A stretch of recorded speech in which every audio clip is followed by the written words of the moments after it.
The weight of 12 years settles differently on silk sheets than it does on skin. I learned this the way I learned everything in Giovanni Martelli's world, through careful observation and practiced silence. The bedroom ceiling of our Tuscan villa held more of my attention than my husband ever had, its frescoed angels witnessing the slow calcification of what had once been called love. At 34, I had perfected the art of existing beautifully without actually living. The woman in the mirror each morning was a masterpiece of controlled presentation. Honey blonde hair arranged in loose waves that cost more to maintain than most people's monthly rent. Skin maintained through treatments I endured rather than enjoyed. Clothing selected not for comfort, but for the image Giovanni required his wife to project. Mrs. Martelli, they called me at charity galas and business dinners. Never Beatrice. That girl had disappeared somewhere between the wedding vows at 22 and the realization, years later, that I had married not a man but a carefully constructed empire that required a decorative centerpiece. The morning light filtered through sheer curtains as I traced the pattern of damask wallpaper with my eyes, counting the repeating motifs the way I counted everything now. Breaths, steps, hours until the next required appearance. Giovanni's side of the bed had been empty when I woke, though the indentation in his pillow suggested he'd slept there at some point during the night. Or perhaps he simply wanted me to think he had. 12 years of marriage to a man who controlled information like currency had taught me to trust nothing, not even the evidence of empty spaces. I rose with the practiced grace of someone who had learned that every movement might be observed, evaluated, judged. The marble floor was cold beneath my bare feet as I moved through our bedroom suite, a space larger than the entire apartment I'd shared with 3 roommates when Giovanni first noticed me. Noticed.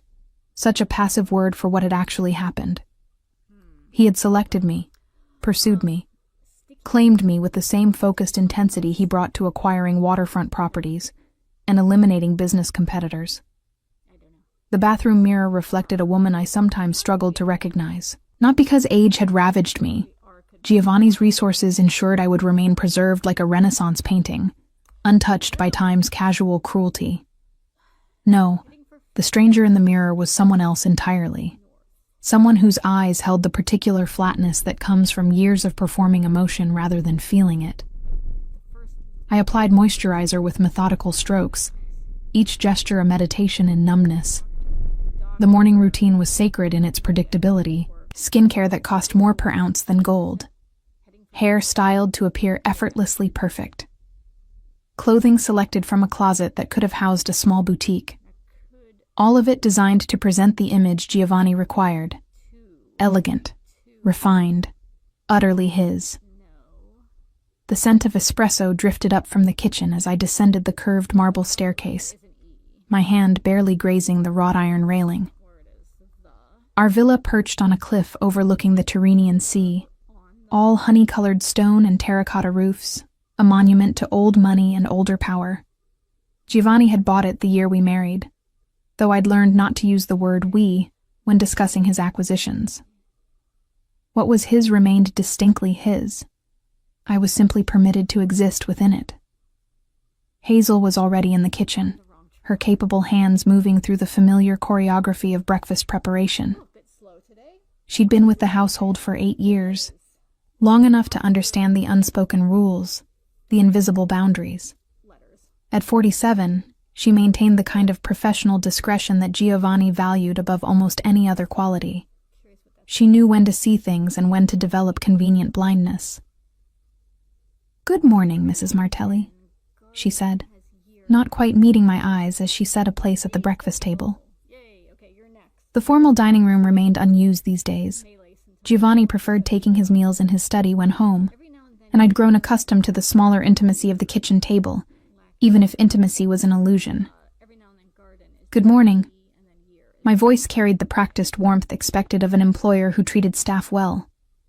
Giovanni insisted on this performance too. Benevolent aristocracy, gracious in our privilege. Never mind that I had no actual power in this household, no authority to make decisions beyond selecting which designer dress to wear, to which obligation. "Mr. Martelli left early this morning. He said he won't be back until late evening." Hazel's tone remained carefully neutral, but I caught the slight hesitation, the way her gaze flickered toward the coffee cup she was filling. She knew something. The staff always knew things before I did. I accepted the espresso with a nod, wrapping my hands around the porcelain cup as if its warmth could reach the cold place that had taken root in my chest. Through the kitchen windows, the Mediterranean stretched endlessly blue, dotted with white sails and distant islands. Freedom existed out there, just beyond reach, mocking me with its proximity. "Did he mention where?" I asked, knowing the futility even as the words left my mouth. Giovanni shared his whereabouts on his own terms, if at all. His business, the legitimate facade of real estate development masking the machinery of influence, coercion, and calculated violence that actually sustained his empire, operated in shadows he had no intention of illuminating for me. He didn't say. Hazel set down a plate of fruit and pastries, arranging them with more care than necessary. But he seemed distracted. Distracted. The word hung in the air between us, weighted with implication. I'd noticed it too over the past few months. The way Giovanni's attention had shifted, how conversations died when I entered rooms, the increase in late meetings and sudden trips. At first, I'd attributed it to business concerns, the usual pressures of maintaining power in a world where competitors circled like sharks, scenting blood in the water. But intuition, that voice I'd learned to suppress, had been whispering a different truth. I sipped the espresso, letting its bitterness coat my tongue. "Thank you, Hazel. I'll take breakfast in the garden." The courtyard garden was my sanctuary, the one space Giovanni had permitted me to shape according to my own preferences. Lavender and rosemary grew in terracotta pots, their scents mixing with the salt air. Climbing jasmine covered the stone walls, white blooms like stars against green foliage. Here, at least, something grew because I willed it to, not because Giovanni had orchestrated it. I settled into the wrought iron chair, the metal still cool from the night, and tried to taste the strawberries Hazel had selected. They were perfect, deep red, impossibly sweet. I could catalog their perfection without actually experiencing it. Everything in my life had become this way: beautiful, expensive, and utterly hollow. My phone rested on the table beside my plate, its screen dark and silent. Once, it had felt like a lifeline to the world beyond these walls. Now it served primarily as a reminder of my isolation. The contacts list contained numbers for caterers, florists, personal shoppers, the infrastructure required to maintain my role. Friends from before the marriage had drifted away over the years, unable to bridge the growing distance between my performed life and their authentic ones. And I'd let them go, too tired from the daily performance to maintain connections that required genuine pieces of myself. The morning stretched ahead with its usual emptiness. A workout with the personal trainer Giovanni had hired. A session with the stylist who maintained my hair. Perhaps a visit to the foundation I nominally chaired, another of Giovanni's carefully constructed proofs of our respectability. Hours to fill with activities that created the illusion of purpose, while changing nothing fundamental about my existence. I was scrolling through my calendar, confirming appointments I didn't care about, when the phone buzzed in my hand. A text from an unknown number. For a moment, I considered ignoring it. Wrong numbers were common enough. But something made me open it. The message contained no words, just a photograph. Giovanni and a woman I'd never seen before, sitting close together at a restaurant I recognized. One of the exclusive places near the coast, the kind that didn't advertise because the right people already knew about it. Her hand rested on his arm, with casual familiarity. His expression held a warmth I hadn't seen directed at me in years. The timestamp on the photo was from last night. My hand shook slightly as I stared at the screen. Not surprise exactly. Some part of me had known, the way you know a storm is coming before the first drops fall. But seeing it rendered explicit, photographed and delivered like evidence in a trial, brought a clarity that felt like ice water in my veins. Another text arrived, then another. More photos spanning weeks, maybe months. Giovanni and this woman, younger than me, dark-haired, beautiful in an entirely different way, at various locations.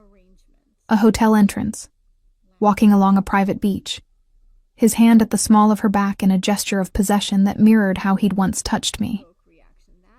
I set the phone down carefully, afraid I might drop it otherwise.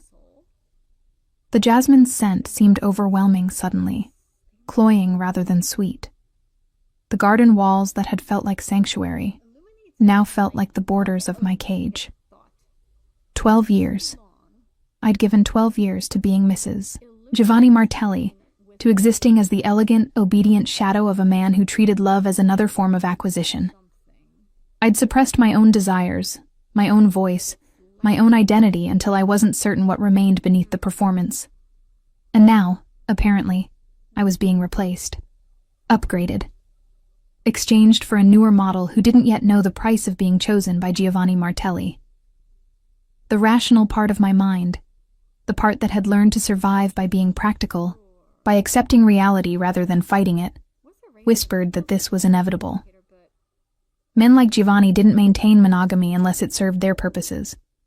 Power and desire moved in the same channels for them, both requiring constant assertion, constant conquest. I had been naive to expect anything different. But beneath the rational acceptance, something else stirred. Something I thought I'd successfully buried under years of compliance and careful silence. Rage. Not the hot, explosive kind that burned out quickly. This was cold, crystalline fury that clarified rather than clouded.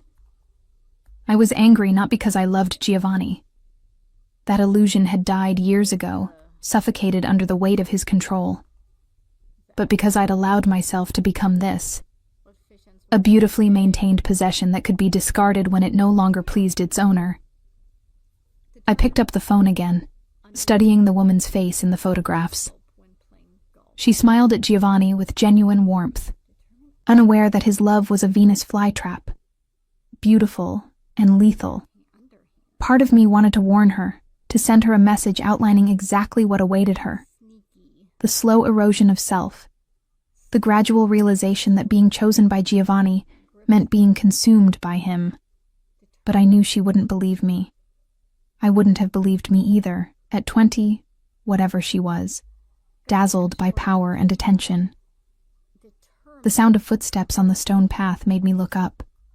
Hazel approached with fresh coffee, her expression carefully neutral, but I saw the question in her eyes.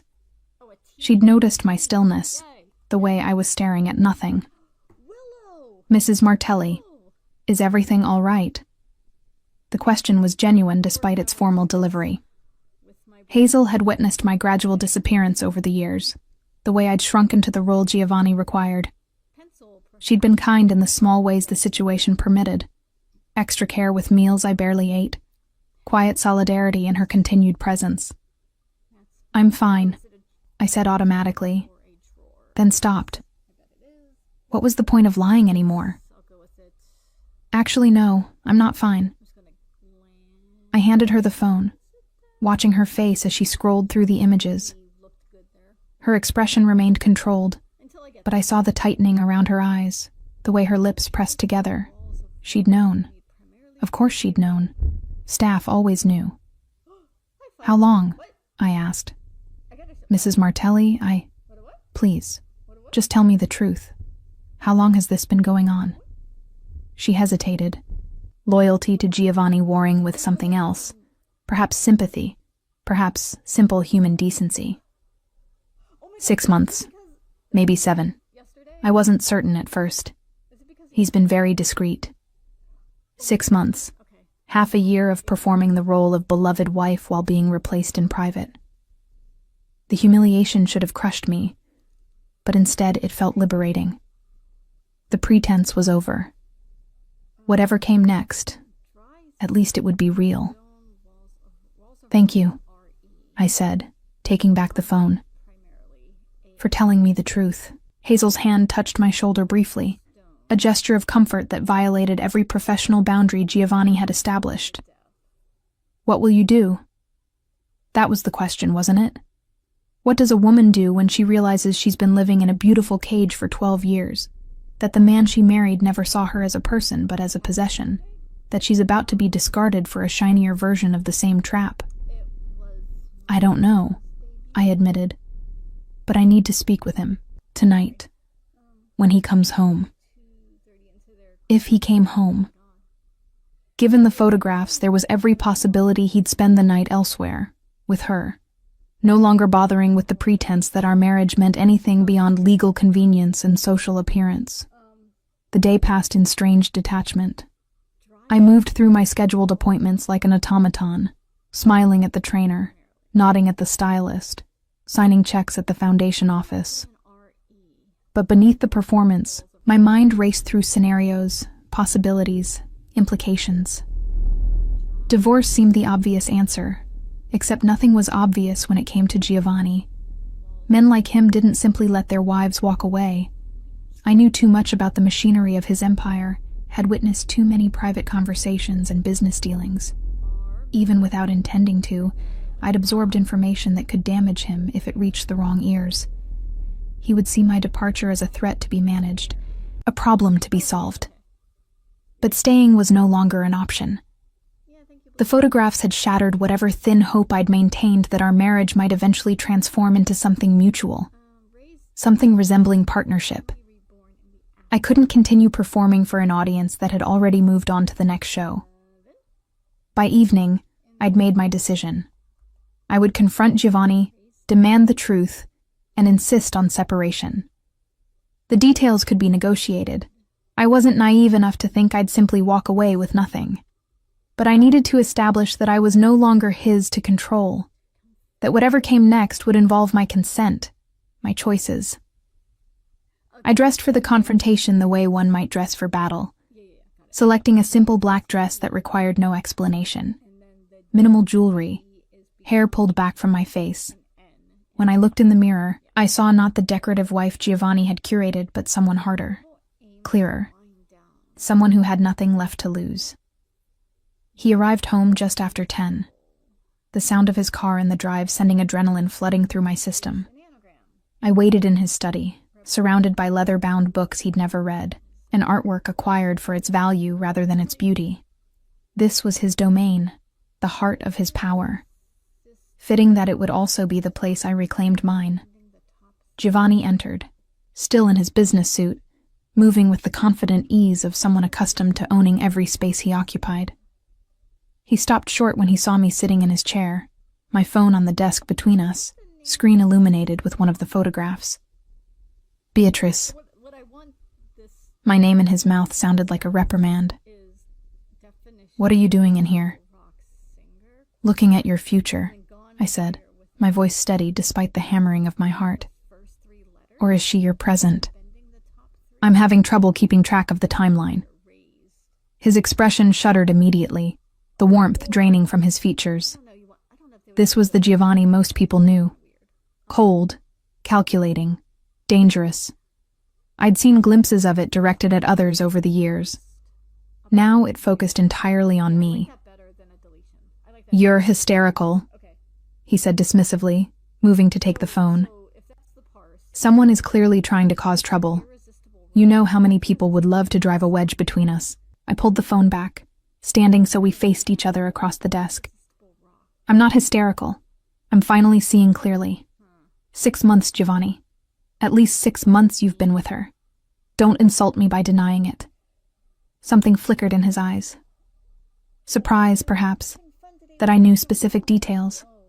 He'd underestimated me, assumed that years of compliance meant permanent blindness. What do you want, Beatrice? Money? You already have access to everything you need. I want a divorce. The words hung between us, simple and devastating. Giovanni's jaw tightened, his hands curling into fists at his sides. When he spoke, his voice was very low, very controlled, the tone that usually preceded violence, though he'd never raised a hand to me. He didn't need to. He had other ways of making people suffer. That's not going to happen. Why not? You clearly want someone else. Let me go. Give me enough to start over somewhere new. We can both move on. He laughed, a sound without humor. You really don't understand, do you? You're my wife. Mine. What I do outside this marriage doesn't change that. You'll continue in your role, continue appearing at my side, continue being Mrs. Martelli. That's what you signed up for when you married me. I signed up for a partnership, for love, not to be a decorative object you keep on display while pursuing whatever you want on the side. Then, you were naive.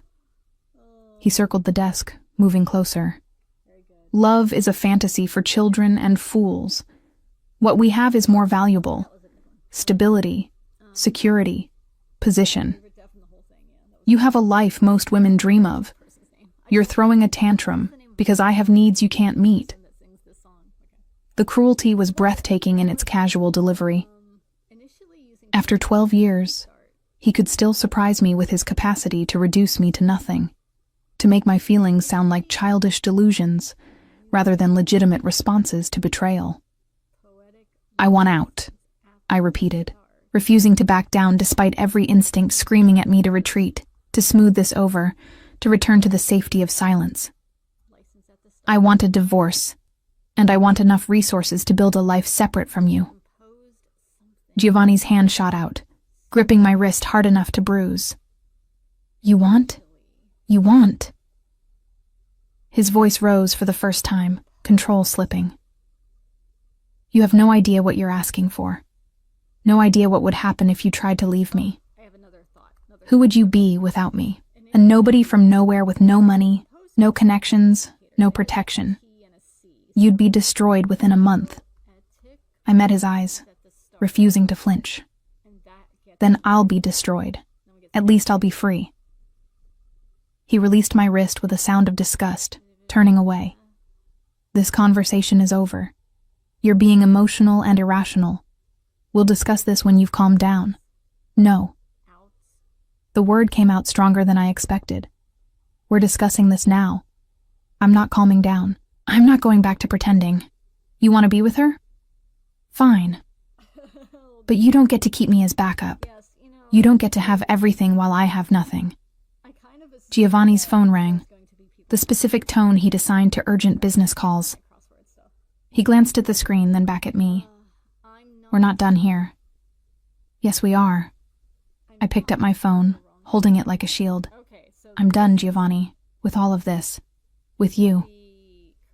He answered the call, his attention shifting immediately to whatever crisis required his management.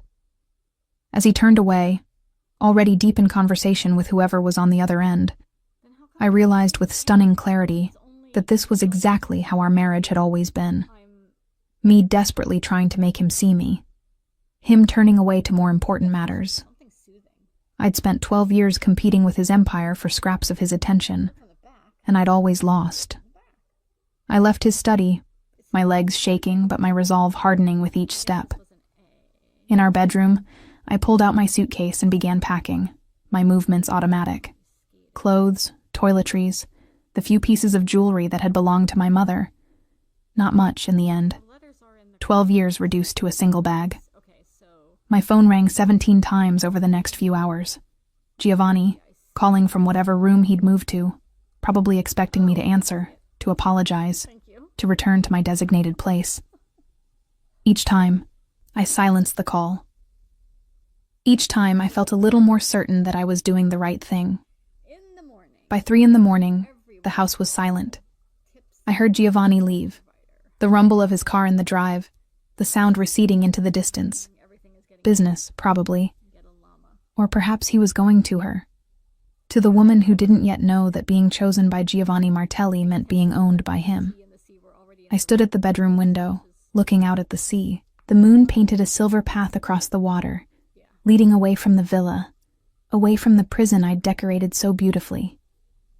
Somewhere out there was a version of Beatrice who still existed, who hadn't been entirely erased by 12 years of being Mrs. Martelli.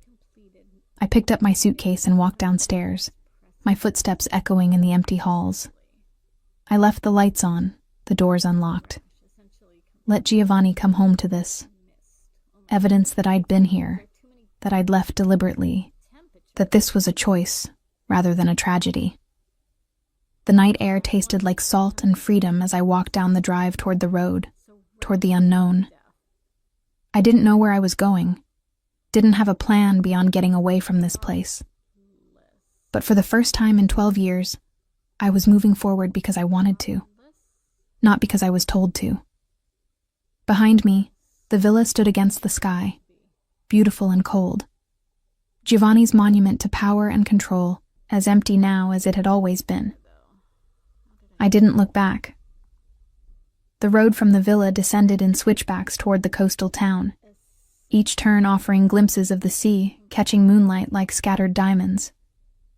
My suitcase wheels rattled against the uneven pavement, a sound that seemed impossibly loud in the pre-dawn quiet. I'd walked perhaps 2 kilometers when the first threads of doubt began weaving through my certainty. Where exactly was I going? The question had seemed irrelevant when I was focused on simply leaving, on putting distance between myself and the cage I'd finally recognized. But now, with the adrenaline ebbing and reality asserting itself, the logistics of escape became unavoidable. I had my phone, my mother's jewelry, clothes selected more for their quality than practicality. I had no car. Giovanni controlled all vehicles and their keys. I had credit cards that he could freeze with a single phone call. I had the name Mrs. Martelli, which would be recognized everywhere in this region, making anonymity impossible. I'd been so focused on breaking free that I hadn't considered what came after the breaking. The town square was empty when I reached it, shops shuttered, cafes dark. A stray cat regarded me from atop a fountain, green eyes reflecting my phone's light as I scrolled through contacts, looking for anyone who might help. But Giovanni's influence had been thorough. Friends from before the marriage had drifted away or been deliberately separated from me.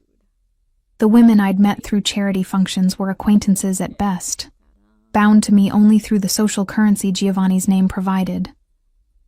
Remove that, and what remained? I sat on the fountain's edge, the stone cold through my thin dress, and forced myself to think strategically. The train station opened at 5. I could buy a ticket to Rome using one of the credit cards before Giovanni thought to cancel them. From Rome, I could access my personal bank account, modest, but mine, containing the small inheritances from my parents that Giovanni had never managed to absorb into his empire. It wouldn't be much, but it would be enough to disappear for a while, to figure out the next step. The plan felt fragile, held together by hope and timing, but it was something. Movement, progress. I was checking the train schedule on my phone when I noticed the messages. Not from Giovanni. Those had stopped after the 17th call. These were from Hazel, sent over the past hour. Mrs. Martelli, please let me know you're safe. He came back. He's very angry. He has people looking for you. Be careful. My hand trembled slightly as I typed a response. I'm fine. Thank you for everything, Hazel. I'm sorry to leave you to deal with the aftermath. Her reply came within seconds. Don't apologize. You did what you needed to do. But Beatrice, and here she used my name, not my title. Be very careful. He's making calls, activating his network. You know what he's capable of when he feels he's lost control. I did know. I'd seen what happened to business partners who betrayed him, to competitors who challenged him, to anyone who threatened his carefully constructed empire. Giovanni didn't tolerate defiance. He eliminated it, one way or another. The fact that I'd been his wife for 12 years wouldn't protect me from that fundamental aspect of his nature. If anything, it made the betrayal worse in his eyes. I'd belonged to him, and I'd chosen to stop belonging. Another message from Hazel. He's saying you're mentally unstable, that you need help. He's already called Dr. Ricci. Dr. Ricci, the private physician Giovanni kept on retainer, the one who wrote prescriptions and medical reports according to whatever Giovanni required. Of course, that would be his strategy. Paint me as hysterical, mentally unwell, incapable of rational decision-making.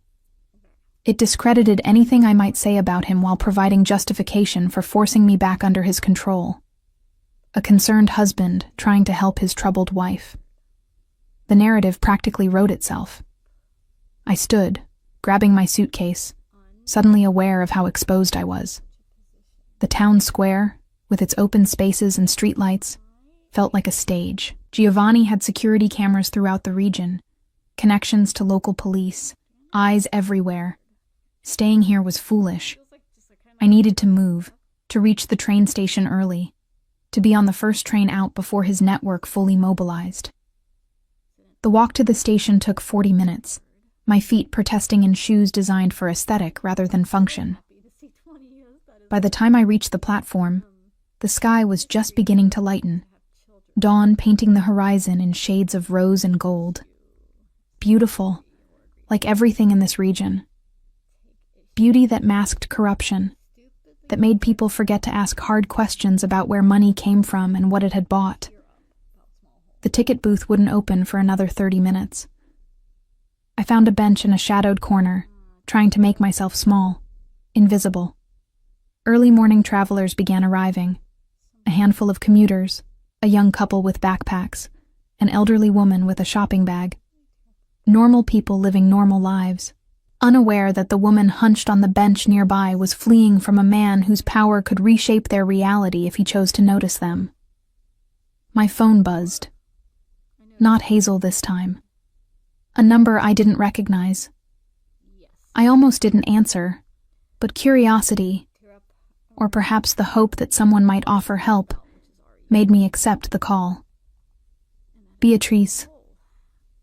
The voice was male, professional, unfamiliar. My name is Eric Silva. I work for your husband. He's asked me to locate you and facilitate your safe return home.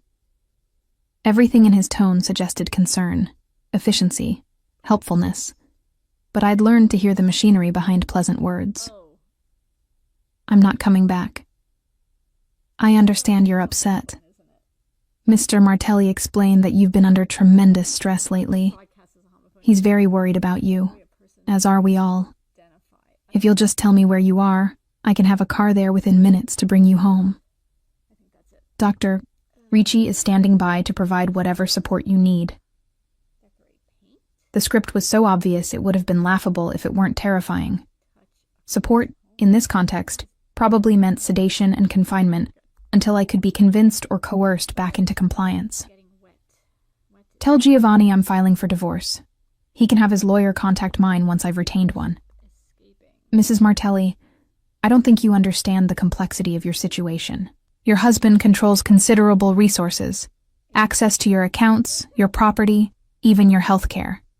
Acting impulsively right now could have serious consequences for you. Let us help you. Come home, rest, think about this more carefully. I've been thinking about it for 12 years. I'm done thinking. I ended the call and immediately turned off my phone, removing the SIM card the way I'd once seen in a movie. Probably too late. They'd already triangulated my position if they were competent. But at least they couldn't track me in real time from this point forward. The ticket booth opened.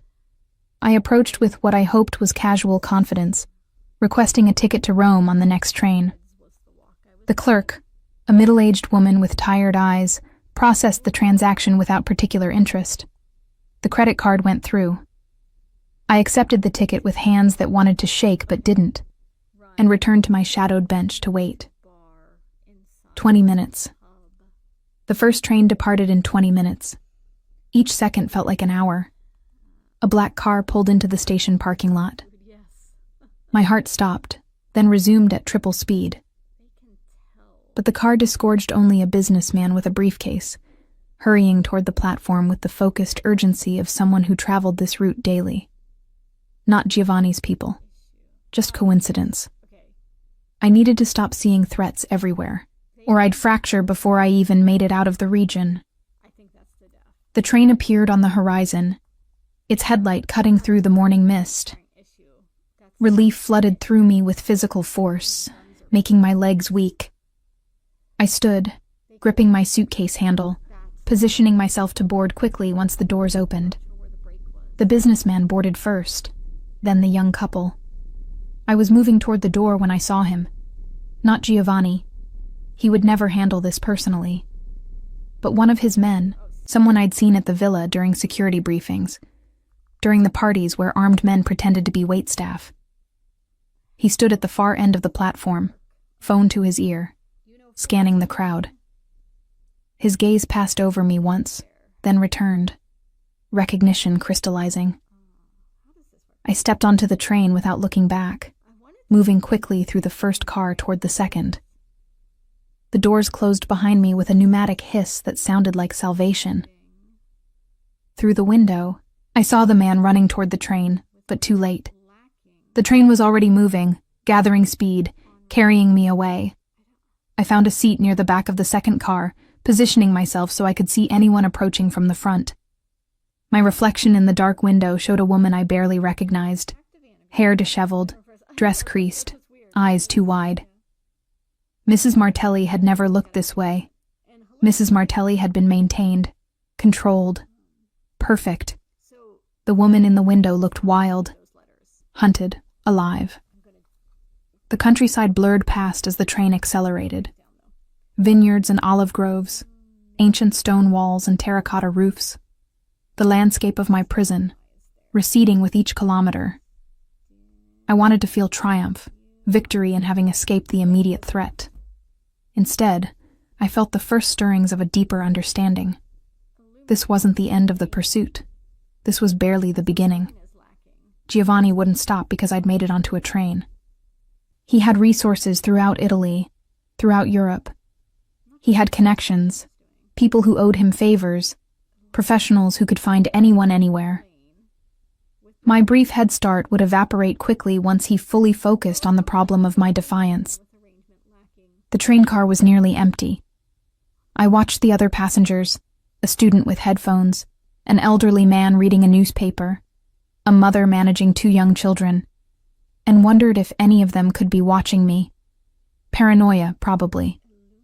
But Giovanni had taught me that paranoia was often just pattern recognition, seeing threats that existed but hadn't yet revealed themselves.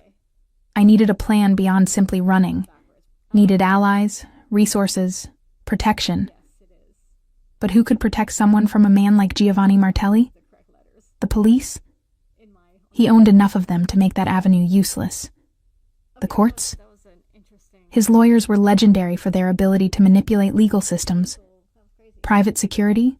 Unless I could match his resources, which I couldn't, any protection I hired would be outmatched. The realization settled over me like cold water. There was no safe place. Not really. Not while Giovanni was alive and determined to maintain control over what he considered his. My phone, still powered off, sat in my purse like a grenade.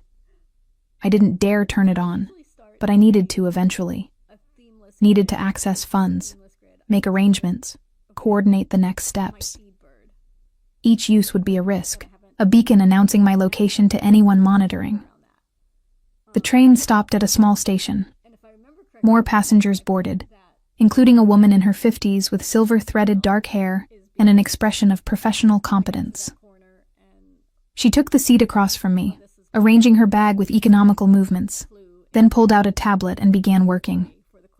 Something about her felt different from the other passengers, a quality of alertness, of awareness that extended beyond her immediate task. I told myself I was being paranoid again, but when her gaze flickered toward me, lingering just a moment too long before returning to her screen, my stomach tightened. The train continued. Rome was still 2 hours away. 2 hours of increasing vulnerability, my window of advantage closing with each kilometer. I stood, intending to move to a different car, to put distance between myself and the woman whose attention felt wrong. But as I reached for my suitcase, she spoke. "Mrs. Martelli, please sit down." Her voice was calm, professional, carrying the authority of someone accustomed to being obeyed. Not aggressive, but utterly confident.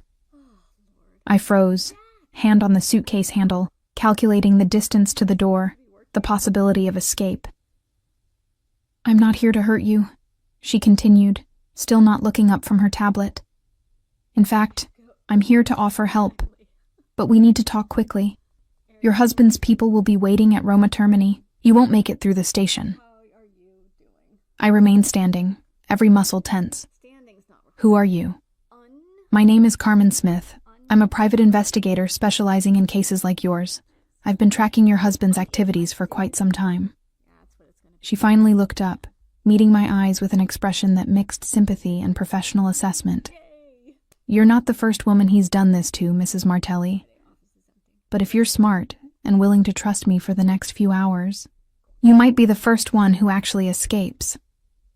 The claim was outrageous, but something in her demeanor, the lack of threat, the detailed knowledge she'd already demonstrated simply by being here, made me hesitate. "What do you mean, not the first woman?" "Sit down," she said again, gesturing to the seat. "And I'll explain. But please, sit. Standing draws attention, and there are at least 2 other people on this train who are definitely working for your husband. They haven't identified you yet, but they will if you keep making yourself obvious." Against every instinct screaming at me to run, I sat. Carmen's attention returned to her tablet, but she spoke quietly. Her words meant only for me. "Before you, there was Alessandra. Before her, Francesca. Before her, going back 15 years, at least 4 other women. They all married Giovanni Martelli thinking they'd found love or security or whatever narrative he fed them. And they all disappeared quietly when they became inconvenient. Divorce, but the kind where the woman receives a settlement in exchange for complete silence and compliance. Non-disclosure agreements, legal restrictions on ever speaking about the marriage or its dissolution. They're bought out of his life and essentially erased." My throat felt tight. "How do you know this?" "Because Alessandra hired me 3 years ago when she started suspecting she was being replaced. She wanted evidence for divorce proceedings. By the time I'd gathered what she needed, she'd already been convinced to take the settlement and disappear. But I kept investigating, because something about the pattern bothered me. And then I found Francesca, and Maria, and Lucia, all following the same trajectory, chosen young, controlled completely, discarded when they developed too much autonomy, or he found someone he liked better. The train swayed around a curve, making me grip the armrest. Why are you telling me this? Because you left before taking the settlement. You ran, which none of the others did. That changes the game. Giovanni can't simply erase you now. You're a loose end, and he doesn't tolerate those. You know too much about his business, his connections, his methods. The fact that you're his wife gives you legal standing he'd prefer you didn't have. And your very public departure last night.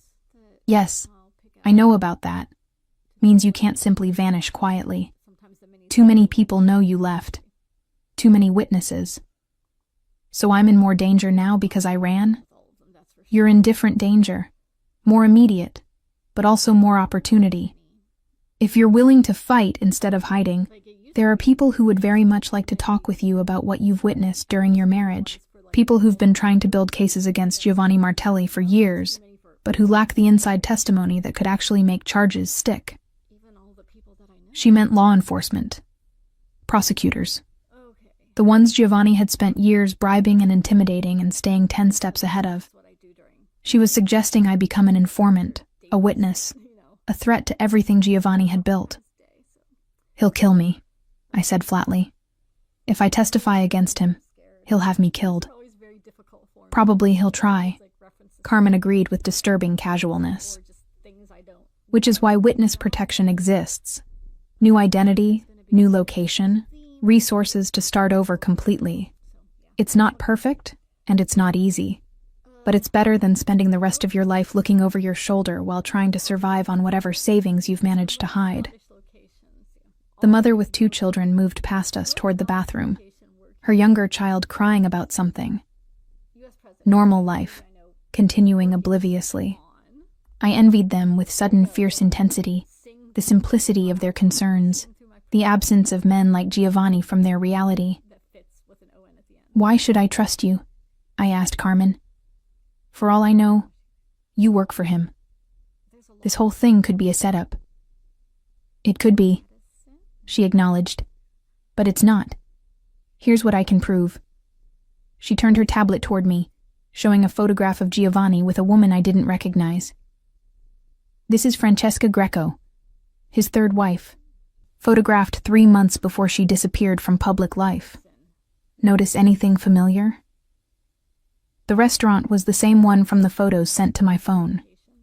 The intimacy of Giovanni's posture was identical, history repeating itself with different actors. And here, another photo, this time showing multiple women's faces in a grid. These are all the women I've identified who were involved with Giovanni Martelli and subsequently vanished from their previous lives. Some took settlements, some just disappeared. I've spent 3 years documenting this pattern because eventually, someone was going to be smart enough or desperate enough to fight back. You're that person, Mrs. Martelli. The question is whether you're brave enough to finish what you started when you walked out last night. The train began slowing for another station. Carmen checked her watch, then looked at me directly. "In 10 minutes, we arrive at Civitavecchia. Your husband has people at Roma Termini, but he can't cover every small station between here and there. If you get off with me, I can have you somewhere safe within an hour, meeting with prosecutors who've been building a case against him for 18 months. They need your testimony. They need someone who's been inside his operation, who can connect financial records to actual criminal activities, who can put faces to names and names to crimes. And if I don't, if I stay on the train, then you'll be intercepted at Roma Termini. You'll be taken somewhere, probably back to the villa, possibly to a private hospital where Dr. Ricci can officially declare you mentally unfit. And this chance, this window where you actually have options, will close. Giovanni will control the narrative completely, and you'll be exactly where you were 12 hours ago, except now he'll be watching you much more carefully." The train was definitely slowing. Through the window, I could see the Civitavecchia station approaching. Decision time. Trust this woman I'd never met who knew far too much about my life, or continue alone toward a destination I now knew was compromised. Neither option felt safe, but one at least offered the possibility of fighting back, of doing more than simply running until I was caught. "Okay," I said, surprising myself. "I'll go with you." Carmen's expression didn't change, but something in her posture relaxed slightly. "Good. When we exit, walk normally. Don't run. Don't look around frantically.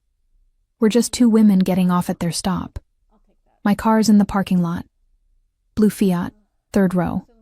We'll be in motion before anyone on this train can make a phone call." The train stopped. We stood, gathered our bags, moved toward the door with the casual, unhurried motion of people who'd taken this route 100 times before.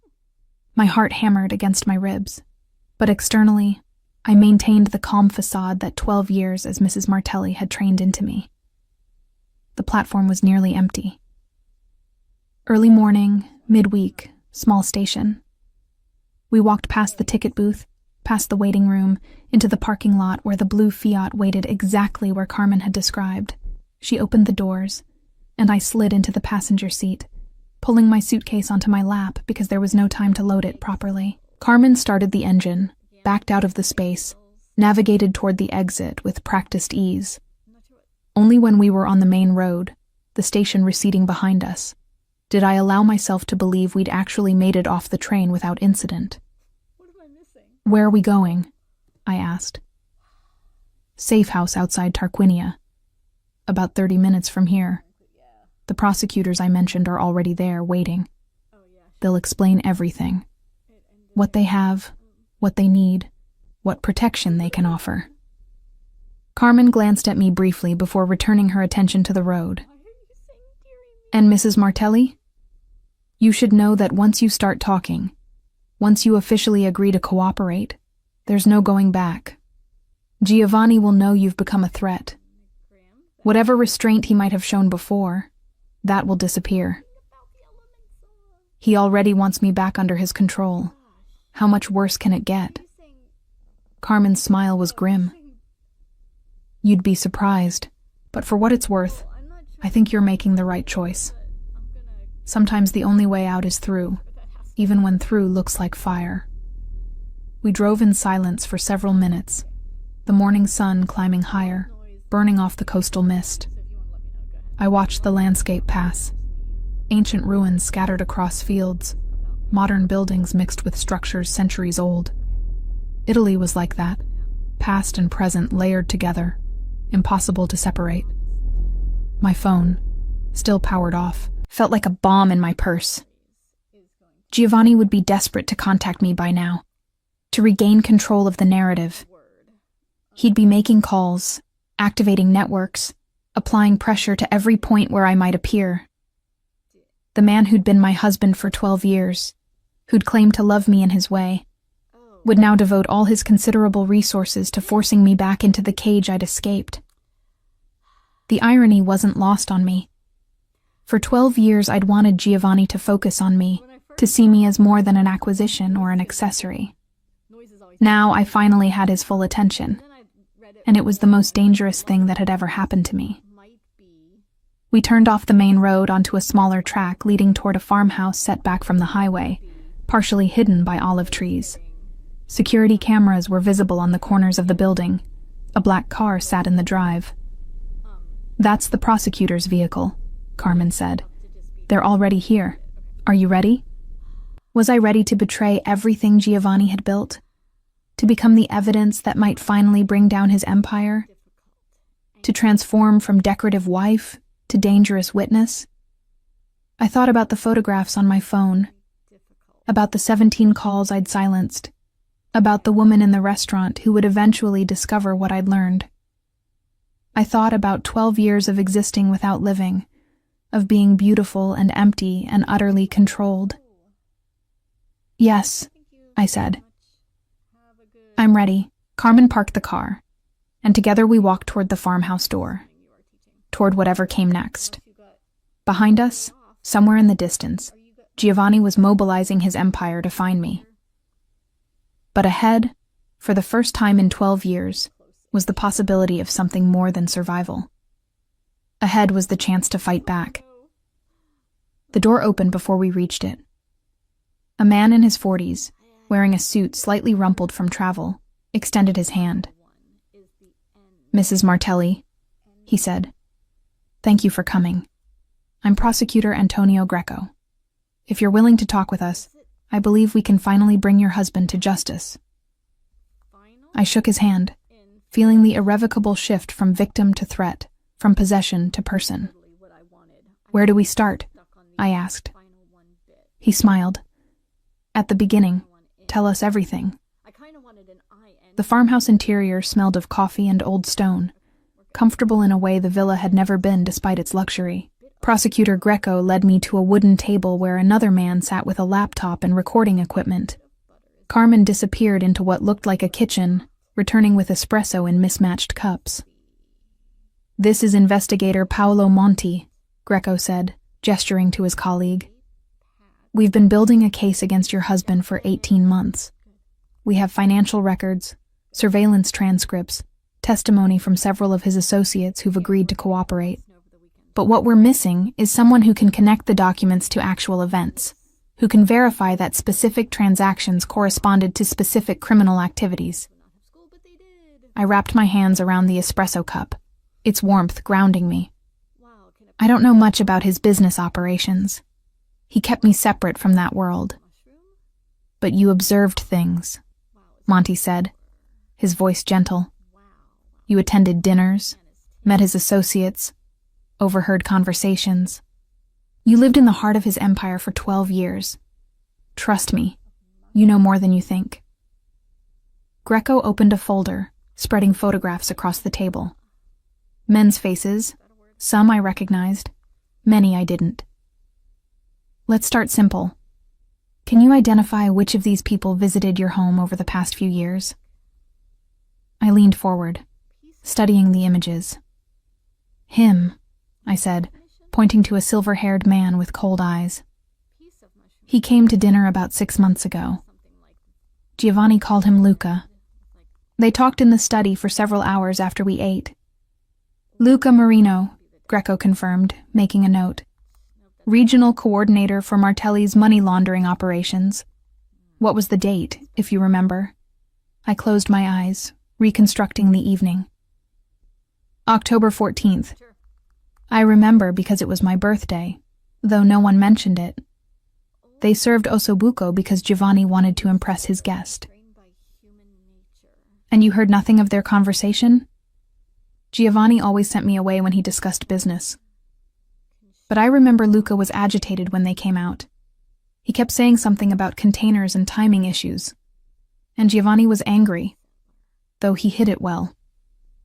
I saw it in how tightly he held his wine glass. This was how we worked for the next 3 hours, Greco and Monty showing me photographs, documents, timelines, and me filling in details that seemed insignificant in isolation, but apparently formed patterns when combined with what they already knew. Names matched to faces, dates confirmed or corrected, conversations remembered in fragments. I hadn't realized how much I'd observed over 12 years of careful invisibility. All those dinners where I'd been decorative but effectively dismissed. All those business associates who'd spoken freely around me because Giovanni's wives were trained not to listen, not to question.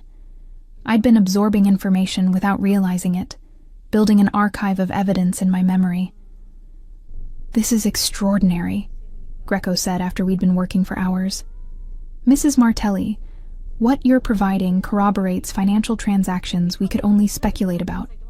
With your testimony, we can actually prove where money came from, where it went, who was involved."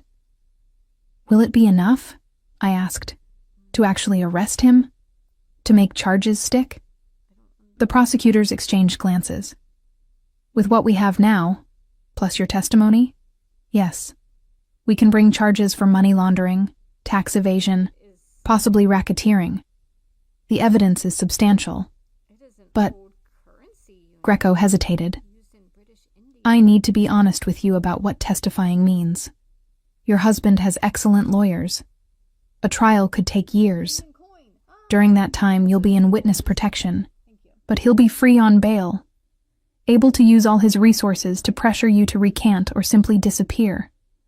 And if we lose, if he's acquitted, you'll have made an enemy of a very dangerous man while losing the legal protection that kept you relatively safe." "Relatively safe," I repeated. "I was never safe. I was controlled. There's a difference." "I understand. I just need you to understand the risks before you commit fully to cooperation." I looked at the photographs still scattered across the table. All those men who comprised Giovanni's empire. Then I pulled out my phone, powered it on briefly to download the images that had started all this. Giovanni with Melissa. Giovanni replacing me while pretending our marriage still mattered. "He's been systematically erasing women for 15 years, I said, showing them the photograph Carmen had shared on the train. "I'm just the latest one. If I don't stop him, there will be more. Women who trust him, who think they're entering a marriage when they're really entering a cage. Someone has to break the pattern." Monty's expression softened. "Then we'll do everything we can to protect you while we build the strongest case possible." Carmen appeared in the doorway. "I hate to interrupt, but we have a situation. Someone accessed Mrs. Martelli's phone location before she powered down. They know she was in Civitavecchia 2 hours ago. Giovanni's people are expanding their search radius." "How long do we have?" Greco asked. "Impossible to say. Could be hours, could be minutes. This safe house is secure, but the longer we stay, the greater the risk." I stood, suddenly aware of how exposed we all were. My escape had seemed dramatic at the time, walking away from the villa, buying a train ticket, believing motion equaled progress. But Giovanni's network was closing around us, narrowing possibilities with each passing hour. "Where can I go that his influence doesn't reach?" I asked, already knowing the answer. "Nowhere in Italy," Greco admitted. His connections are too extensive here. But we have arrangements with witness protection programs in other EU countries. Once we formally enter you into protection, we can move you somewhere outside his usual operational sphere. Northern Europe, probably. Scandinavia. I've never been to Scandinavia. Don't speak the languages. You'll learn, and you won't be completely alone. There are support systems, resources. It's not ideal, but it's survival. Survival. For 12 years, I'd been surviving. Existing, really, in a state of suspended animation. Now I was being offered actual survival, the difficult kind that required active participation rather than passive endurance. How quickly can we move? I asked. There are processes, paperwork. Normally it takes days to properly arrange witness protection. But given the immediate threat... Greco pulled out his phone, stepping away to make a call. Carmen touched my elbow, guiding me toward the window where we could watch the driveway. You're doing the right thing, she said quietly. I know it doesn't feel like it now. It probably won't feel like it for months. But every woman Giovanni victimizes from this point forward, you'll have helped. That matters. Through the window, the olive groves swayed in afternoon wind. Somewhere beyond this isolated farmhouse, Giovanni was orchestrating my recapture. He would be methodical, strategic, applying pressure to every weak point in whatever new life I tried to build. The man who'd once showered me with flowers and expensive gifts was now deploying those same obsessive attention to detail toward destroying me. My phone buzzed. I'd forgotten to turn it back off after showing the prosecutors the photos. A message from Hazel. He knows you talk to prosecutors. He's making arrangements. Please be careful. I showed Carmen the message. How could he possibly know that already? He has people everywhere. Police, government officials, probably some prosecutors' offices. Someone saw something, made a call. Or he's simply assuming the worst and acting accordingly. What kind of arrangements? Carmen's expression was grim. Nothing good. When men like Giovanni feel they're losing control, they become unpredictable. Dangerous in ways they usually aren't because they're too calculating. Right now, he's not calculating. He's reacting. Greco returned, his face set. We have a problem. There's been a complication with the witness protection request. It's going to take at least 48 hours to process properly, and we don't have that kind of time. We need to move you now, but to where is the question? I know a place, Carmen said suddenly. Off the books, not connected to any official channels. It's not perfect, but it'll buy us time. Where? I asked. An old lighthouse on the coast north of here. Abandoned officially, but I maintain it as an emergency sanctuary for exactly these situations. Remote, defensible, no paper trail leading to it. We can get you there by boat, avoiding roads entirely. Greco looked skeptical. An abandoned lighthouse? That's your solution? Better than anywhere Giovanni's people will think to look. They'll be watching train stations, bus terminals, airports, hotels. They'll be assuming she'll try to flee the region or hide in a city. The last place they'll search is a supposedly abandoned structure in a remote coastal location. How long can she stay there? Long enough for you to finish the witness protection paperwork. 3 days, maybe 4. There's food, water, basic supplies. It's not comfortable, but it's survivable. I looked between them. Carmen's determined confidence, Greco's concerned calculation. Neither option was good, but one at least existed outside the systems Giovanni had spent years infiltrating. I'll go to the lighthouse, I decided. If it buys time for the legal protection to be arranged properly, it's worth the isolation. Greco nodded reluctantly. All right, but we continue working on the official channels. And Mrs. Martelli, take this. He handed me a phone different from my own. Secure line. It can't be tracked or monitored. You can reach me, Monty, or Carmen through programmed numbers. Don't use it except for emergencies. But if you need help, we'll know immediately. I took the phone. this new lifeline to a world I'd never imagined being part of. Prosecutors and investigators and safe houses and witness protection.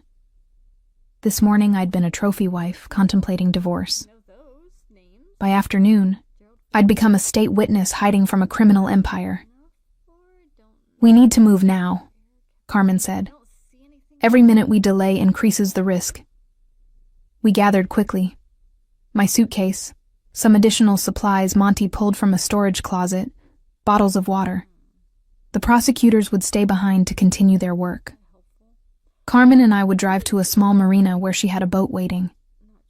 As we prepared to leave, Greco caught my arm. "Mrs. Martelli, Beatrice, what you're doing requires tremendous courage. I want you to know that. Many people talk about wanting justice, but few are willing to pay the price it demands. Thank you." I didn't feel courageous. I felt terrified and improvising and desperately hoping I wouldn't be dead within a week, but I nodded, accepting his words because he needed to give them even if I couldn't fully receive them. Carmen drove fast but carefully, taking back roads I didn't recognize, checking her mirrors constantly. "If we're being followed, I'll know," she said. "I've done this enough times to recognize the signs." "How many women have you helped escape dangerous marriages?" "You'd be surprised. Or maybe you wouldn't. There's an entire infrastructure for this. Safe houses, emergency transport, lawyers who specialize in protective orders. Most women don't need witness protection, just a clean break and legal barriers. But every few years, someone like you comes along. Someone married to the kind of man who doesn't accept loss. Those cases are more complicated." "Do they usually survive?" I asked, then immediately regretted the question.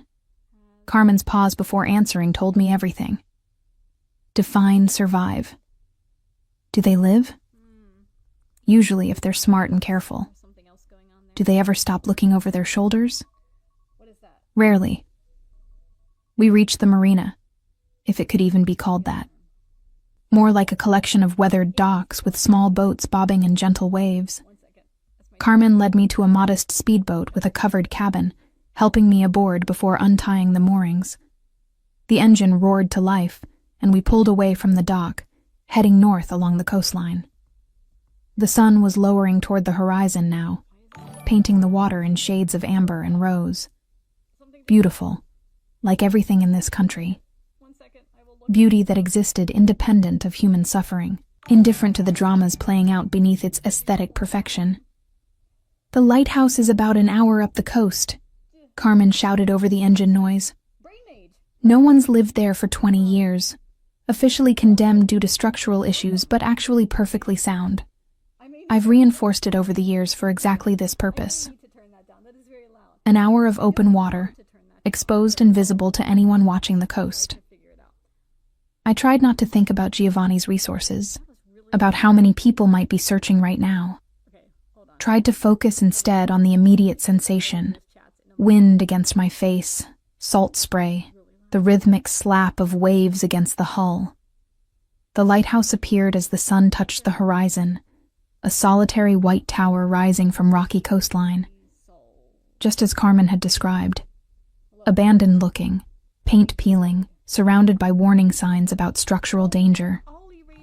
But as we approached a small cove below it, I could see that someone had maintained a path up to the structure, steps cut into the rock face.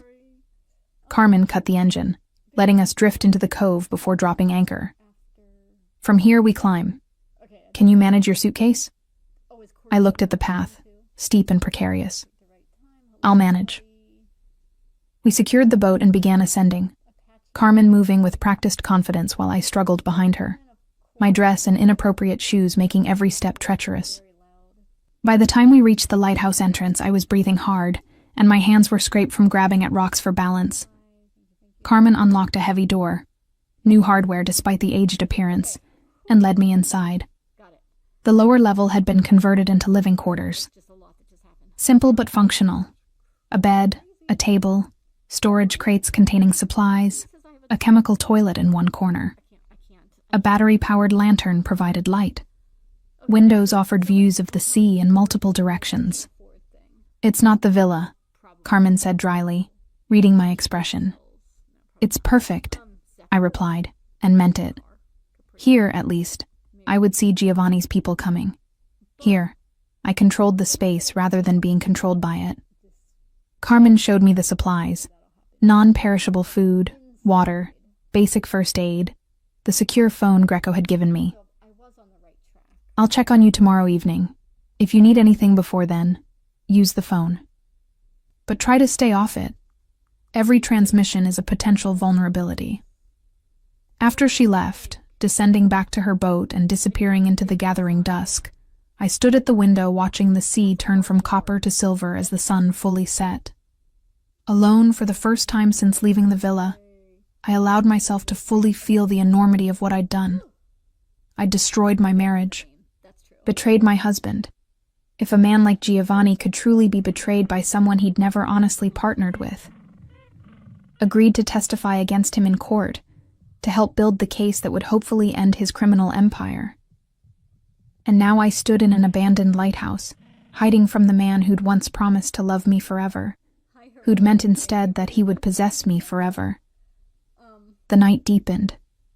Stars emerged, brilliant in the absence of light pollution. I ate something from a can without tasting it, then lay on the narrow bed, listening to waves crash against rocks below. For 12 years, I'd existed in beautiful spaces: the villa, luxury hotels, expensive restaurants. I'd been surrounded by comfort and aesthetic perfection.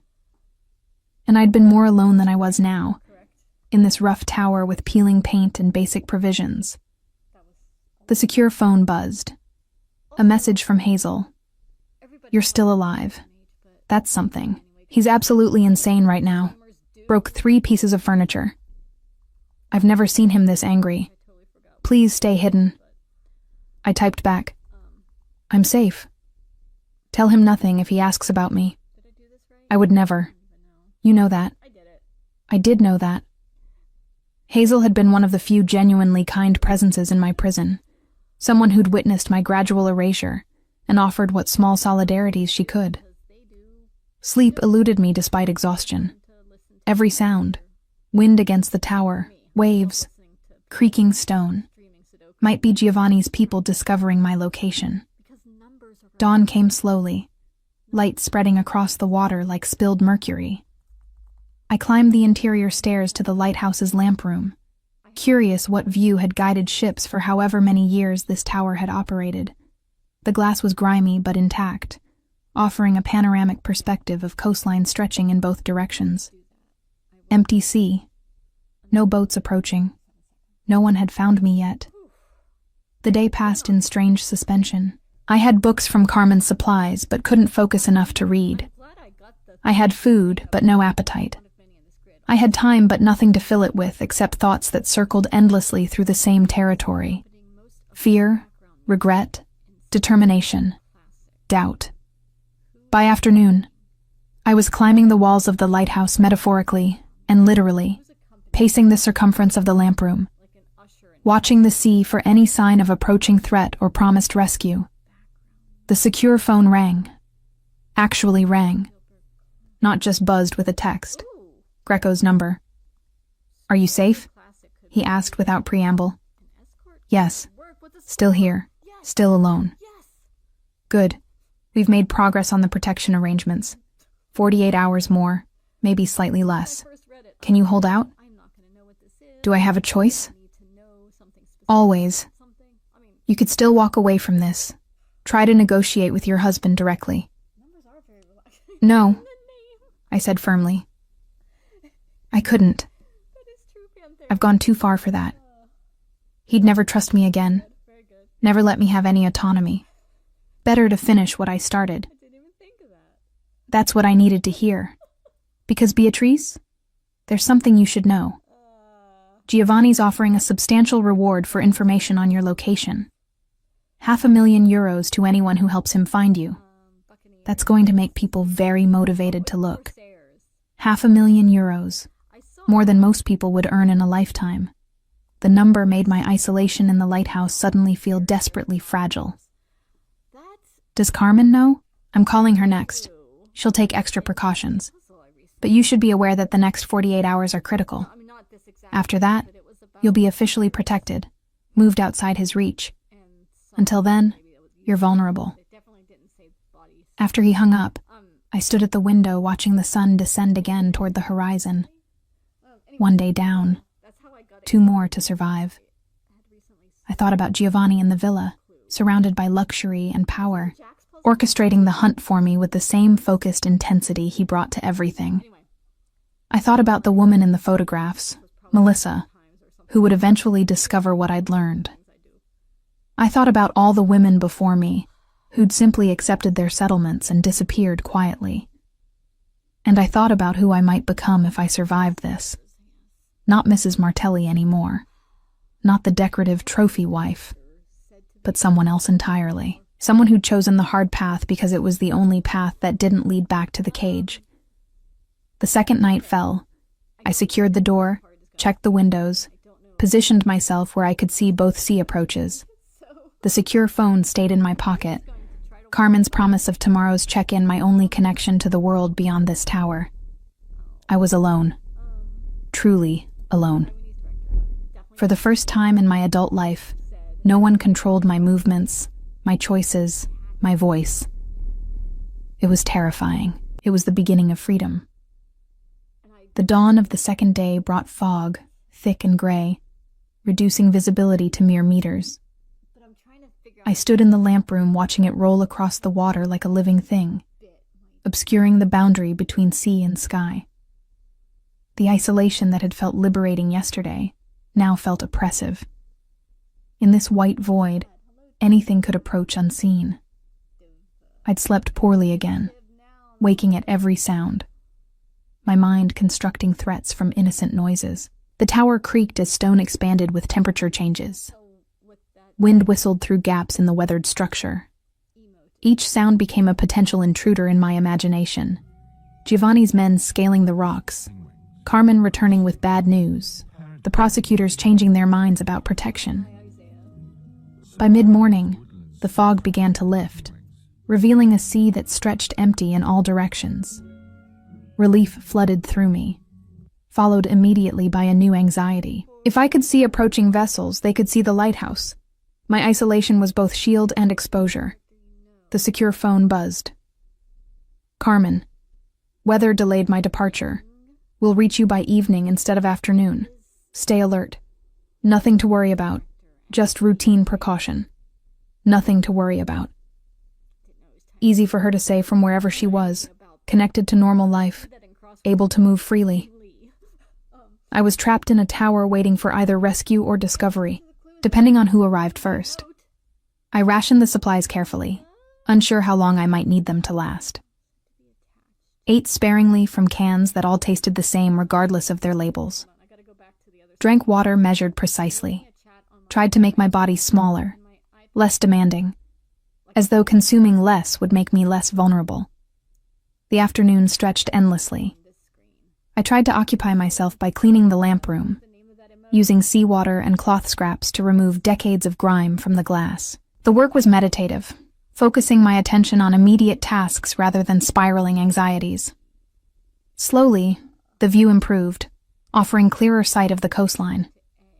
That's when I saw them. 2 boats, moving parallel to shore, methodically scanning.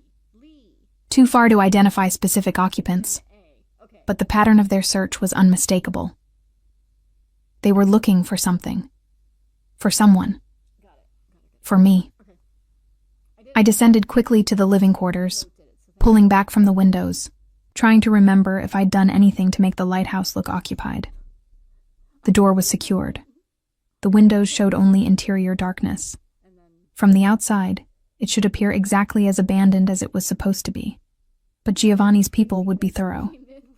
They might investigate every structure along this coastline, checking even seemingly impossible locations. The secure phone was in my hand before I consciously decided to use it. Carmen answered on the first ring. "There are boats," I said without greeting. 2 of them, searching the coastline, moving north to south. "How far from your location?" "Maybe 2 kilometers. I can see them clearly through the lamp room glass." "Get down from the lamp room. Stay low, away from windows. Don't use lights after dark. I'm leaving now, but I'm at least 90 minutes away. You need to stay invisible until I arrive. What if they decide to investigate the lighthouse? Then you hide. There's a storage compartment built into the floor beneath the bed. I showed you yesterday, remember? It's small, but you'll fit. If they come ashore, you get in there, and don't make a sound no matter what you hear. The storage compartment. I'd noticed it during Carmen's tour, but hadn't fully registered its significance.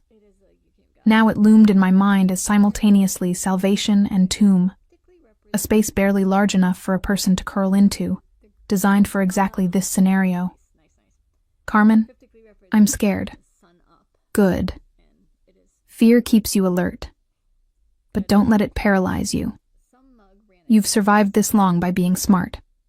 Keep being smart for 90 more minutes. After she disconnected, I stood frozen, mind racing through options. The boats were still distant, their search pattern methodical, but not yet focused on this specific section of coast. They might pass by without stopping, or they might investigate every potentially useful landmark.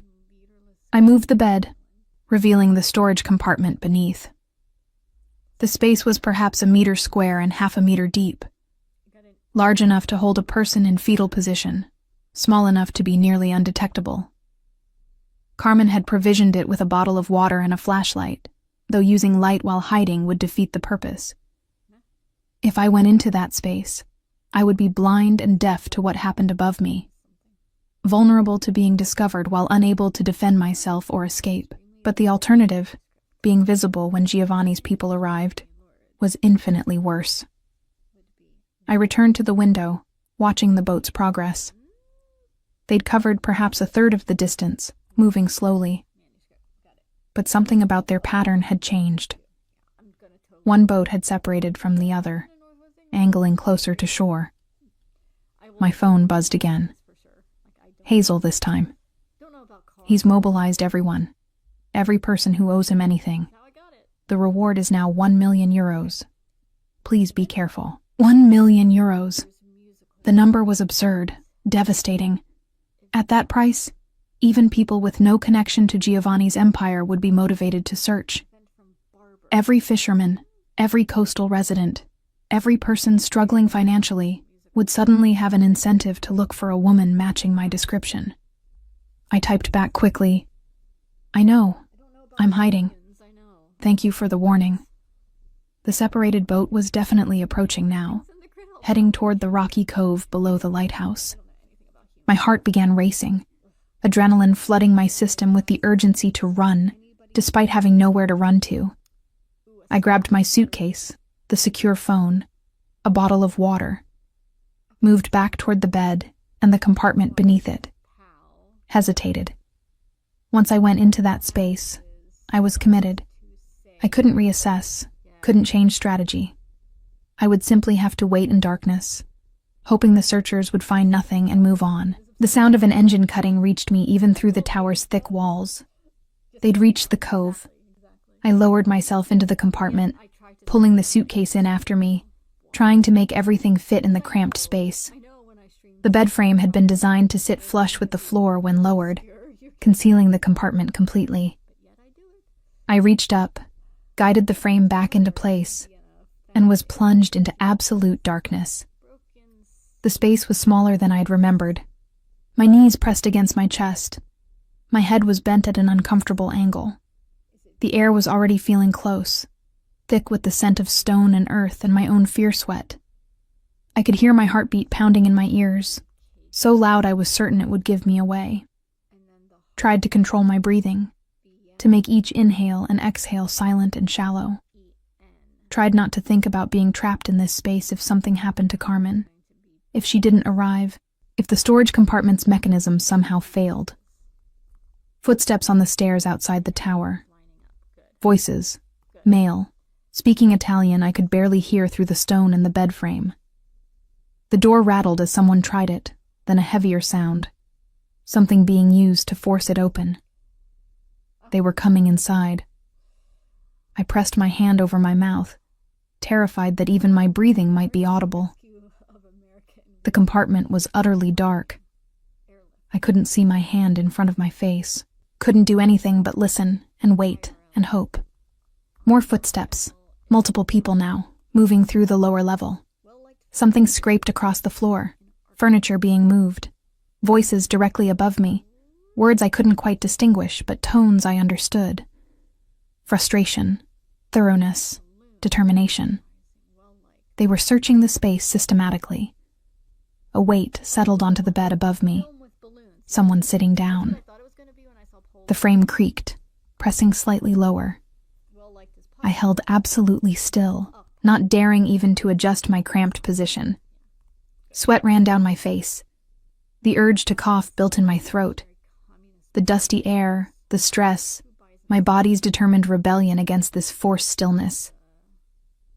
Nothing here, one voice said clearly, close enough now that I could understand. Just an empty tower like every other abandoned structure we've checked. Let's check the upper levels anyway. Be thorough. Footsteps ascending the interior stairs. More sounds from above, muffled through stone. I remained frozen in my dark box, minutes stretching into what felt like hours.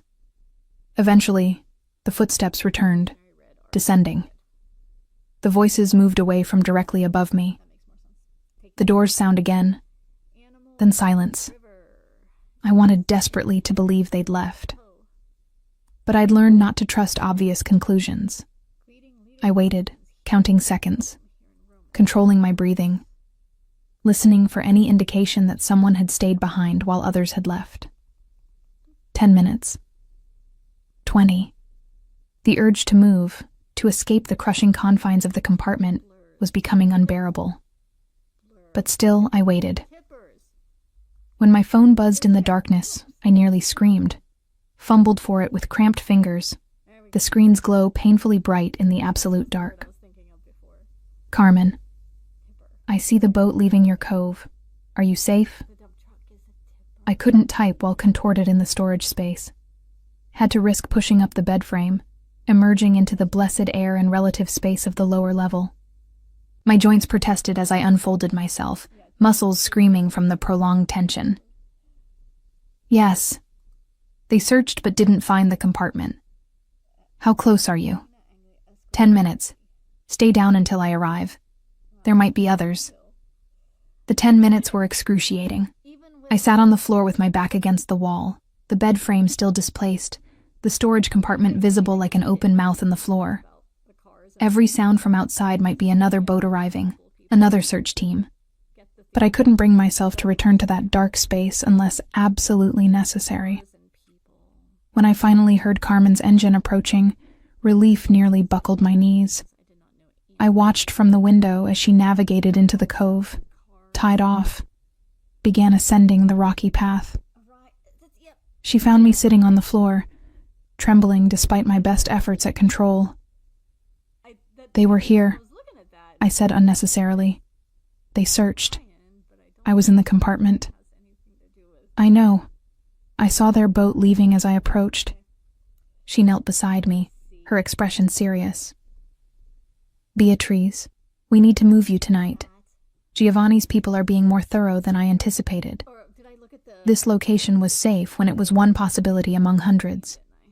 Now that they've actually been here and searched, they might return with different equipment, with people who know about hidden compartments. Where can we go? I have one more option. More risky because it's not isolated, but paradoxically safer because of that. A small hotel in a tourist town north of here. You'll be one person among hundreds. Giovanni's people can't search every tourist without drawing attention they don't want. Won't they be watching hotels? The obvious ones, yes. But this is a family-run place. 20 rooms. Caters mostly to hiking tourists. You'll be registered under a false name, paying cash. As long as you stay in your room and avoid attracting notice, you should be invisible. It was another roll of the dice, another risk. But staying in the lighthouse after it had been searched felt infinitely more dangerous. How long until witness protection is ready? Carmen checked her phone. Greco says another 36 hours. Day and a half. If we can keep you hidden that long, you're safe. If. Such a small word, carrying such weight. Let's go, I decided, before another search boat decides to circle back. We descended to Carmen's boat as the sun began its descent toward the horizon, turning the water to liquid fire. I took one last look at the lighthouse, the tower that had been both sanctuary and trap, where I'd spent 2 days existing in suspension between one life and another. The boat ride north took an hour, following the coastline as darkness fell. Carmen kept the running lights off, navigating by GPS and memory. We passed other vessels occasionally, fishing boats returning to port, pleasure craft heading toward harbors.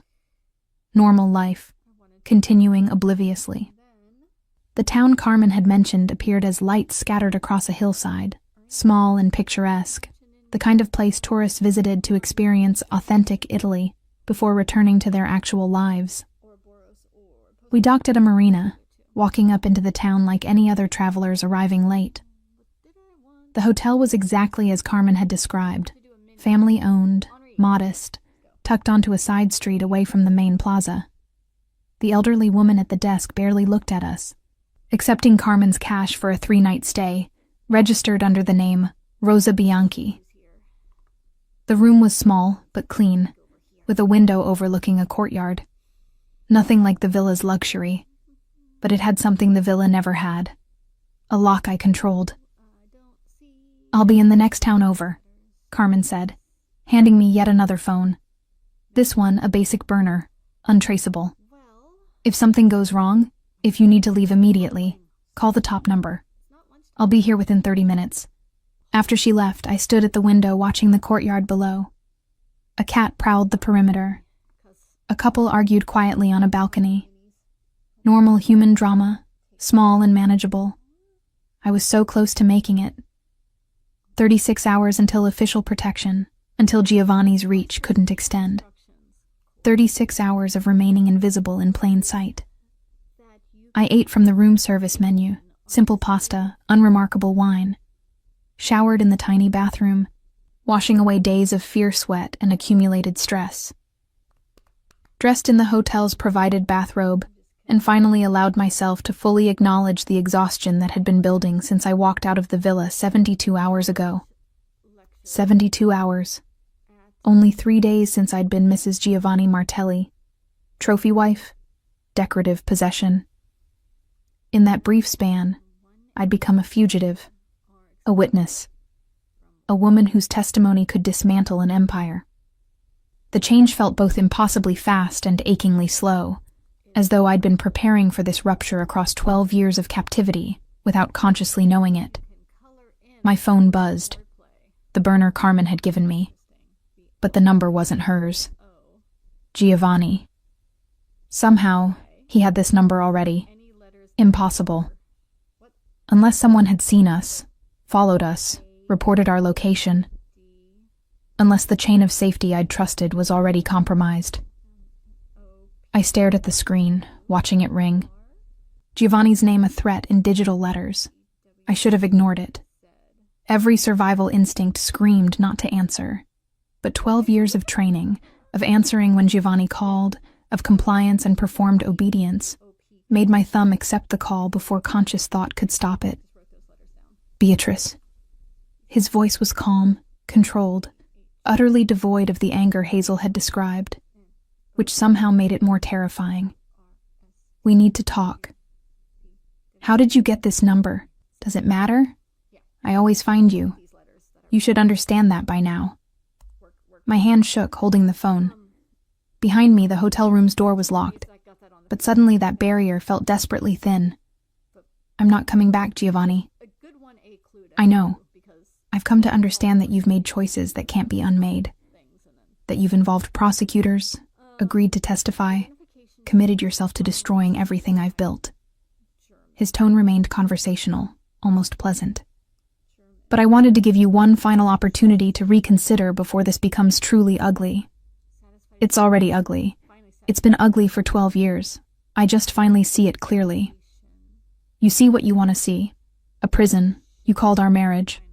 But Beatrice, You had everything, every luxury, every comfort, complete security, and you've traded that for hiding in cheap hotels, running from people who will eventually find you. I've traded being your possession for being my own person. He laughed softly. Such idealism, such naivete. You think the prosecutors will protect you?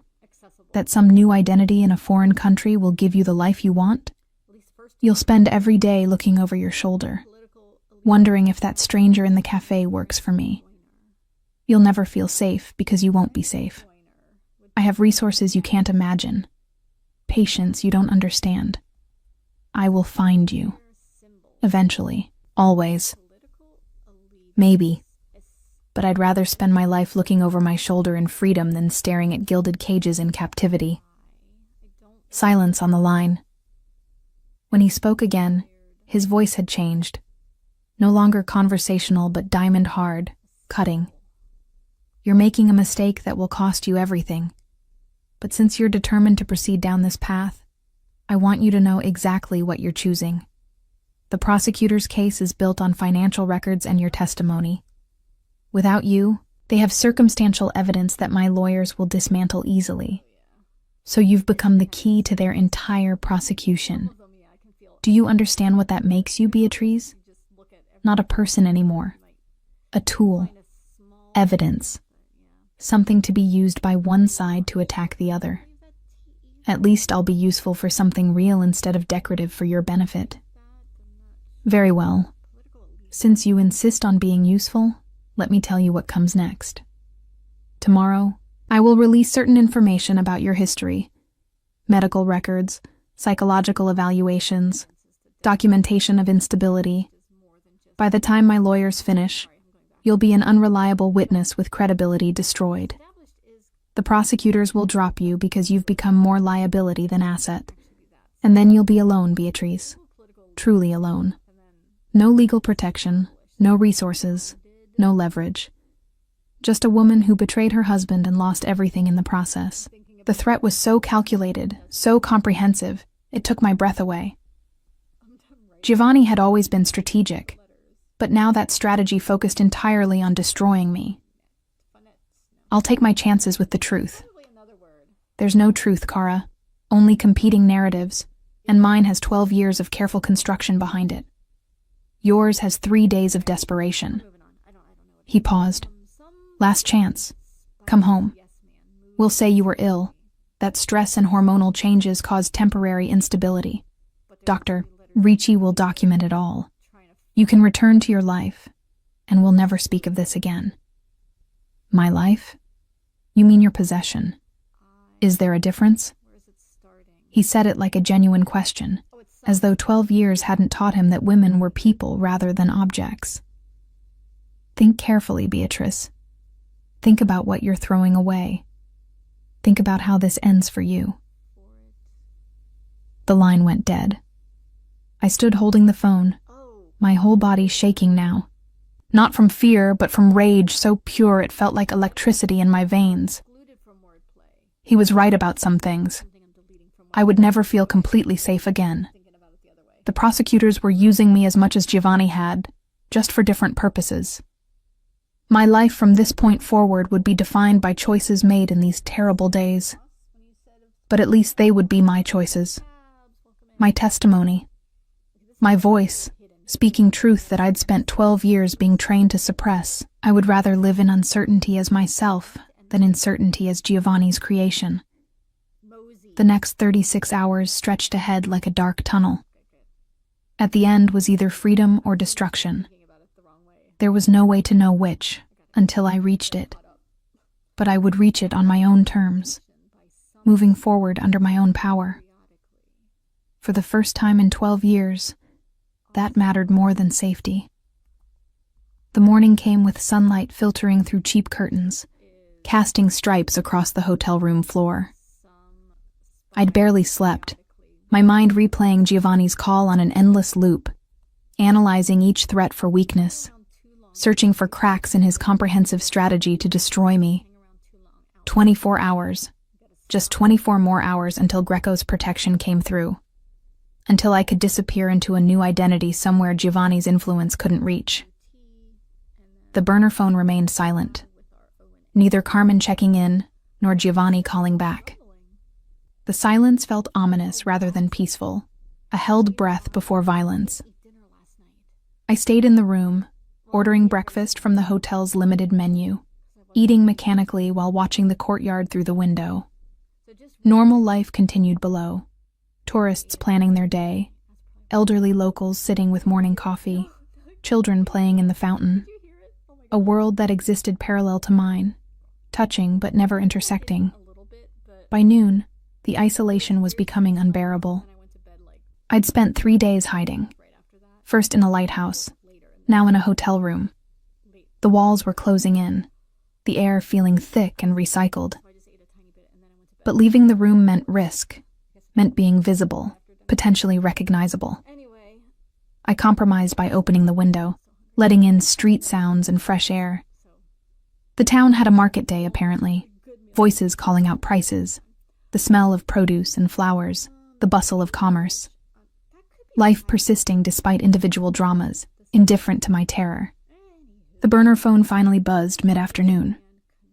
Carmen, how are you holding up? Getting claustrophobic, but managing.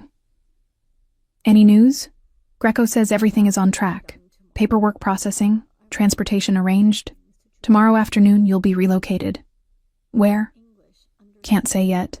Need to know basis, but somewhere cold. Start thinking about thermal underwear. The attempt at levity felt forced, but I appreciated the effort.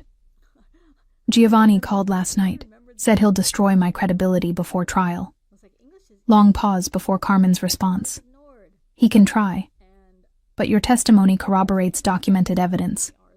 Even if he paints you as unreliable, the financial records don't lie. Don't let him get in your head. Too late. Giovanni was already in my head, had been for 12 years. His voice, his control, his comprehensive understanding of exactly how to break me. Extracting him would take more than a new identity in a cold country. I spent the afternoon trying to distract myself with television. Italian game shows I couldn't follow. News channels reporting crises I couldn't care about. Anything to fill the time between now and tomorrow's promised freedom. The sun descended toward the horizon, the courtyard shadows lengthening. Dinner arrived on another tray. More pasta, more mediocre wine. I was developing a hatred for hotel food, for the sameness that made each meal indistinguishable from the last. As darkness fell, restlessness drove me to the window again. The market had dispersed, vendors packing away their goods, tourists returning to hotels and restaurants. The cat from the previous night reappeared, prowling its territory with feline confidence. I envied that cat. Its concerns were immediate. Food, territory, survival. No 12-year history of captivity weighing on it. No dangerous ex-husband orchestrating its destruction. Just the simplicity of instinct and action. A movement in the courtyard caught my attention. A man standing in shadow near the fountain, his posture alert, watchful. Probably nothing. But probably wasn't certainty. And certainty was the only currency I had left. I backed away from the window, heart accelerating, watched from the side, positioning myself where I could see without being clearly visible. The man pulled out a phone, spoke briefly, then pocketed it. Looked up at the hotel's windows, scanning systematically across each floor. I grabbed the burner phone, texting Carmen. Someone watching the hotel. Might be nothing. Might be his people. The response came quickly. Stay in your room. Lights off. Don't answer the door for anyone except me. I'm 20 minutes away. I killed the lights, plunging the room into darkness. Positioned myself where I could watch the courtyard, while remaining invisible from outside. The man was still there, now joined by a second figure. They weren't being subtle, standing in open sight, radiating intentionality. This was either very good security or very bad threat. My money was on threat. A knock at the door made me jump. Soft, almost tentative, not housekeeping. Too late in the evening. Ms. Bianchi? A male voice, pleasant, professional. Hotel security. There's been a situation in the building. We need to verify all guests. Hotel security. Possible. But the timing was too convenient. The courtyard watchers, too, coordinated with this knock. I remained silent, barely breathing, hoping whoever was outside would believe the room empty and move on. Ms. Bianchi, we know you're in there. We just need to ask a few questions. Please open the door. The doorknob rattled slightly, testing. The lock was standard hotel issue, functional but not particularly robust. If they wanted in, they'd get in. I backed toward the window, my mind racing through options. The room was on the second floor, jumpable if desperate, though I'd likely break something in the landing. But the courtyard below was watched. I'd be captured before I could run. The bathroom had a window too small to fit through. No balcony, no fire escape. The room was effectively a trap. Ms. Bianchi, I'm going to use my master key now. Don't be alarmed. The distinctive sound of a key in the lock. The door beginning to open. I grabbed the only weapon available, a heavy ceramic lamp from the bedside table, and positioned myself behind the door. If they came through, I'd have one chance to strike before being overwhelmed. The door opened fully. A man entered, silhouetted against the hallway light. Not hotel security. Wrong clothes, wrong bearing. Behind him, another figure waited. The room's empty, the first man said, turning back toward his companion. She must have... I swung the lamp with everything I had, catching him across the temple. He went down hard, crumpling. The second man reacted instantly, lunging through the door toward me. I threw the lamp at his face, using the distraction to sprint past him toward the hallway. Behind me, shouts, heavy footsteps. I ran for the stairs. Down was danger, but so was staying put. Had to move, had to get away, had to reach Carmen. The stairwell was narrow, dimly lit. I took the steps 2 at a time, my inappropriate shoes slipping on polished stone. Behind me, the footsteps were gaining, multiple people now, coordinated pursuit. I burst through the ground floor door into the hotel lobby. The elderly woman at the desk looked up in alarm as I ran past. Then her expression shifted to fear as my pursuers emerged from the stairwell. The front entrance was 50 feet away. Might as well have been miles. One of Giovanni's men was already positioned there, blocking the exit. I pivoted toward the back of the hotel, through a door marked staff only, into a kitchen where startled cooks stared as I ran through. Another door, this one leading to an alley. I burst out into the night, finally in open space, running without direction, just away. The alley opened onto a side street. I turned left randomly, then right at the next intersection, trying to lose pursuit through unpredictability. But footsteps echoed behind me, steady and relentless. They knew the town. I didn't. Every turn might lead to a dead end. Every street could be a trap. My phone, still in my pocket. I pulled it out while running, thumbing Carmen's number. They're chasing me. I'm somewhere. I looked at street signs, gasping out words. Via Garibaldi, heading north. I'm almost there. Keep moving toward the marina.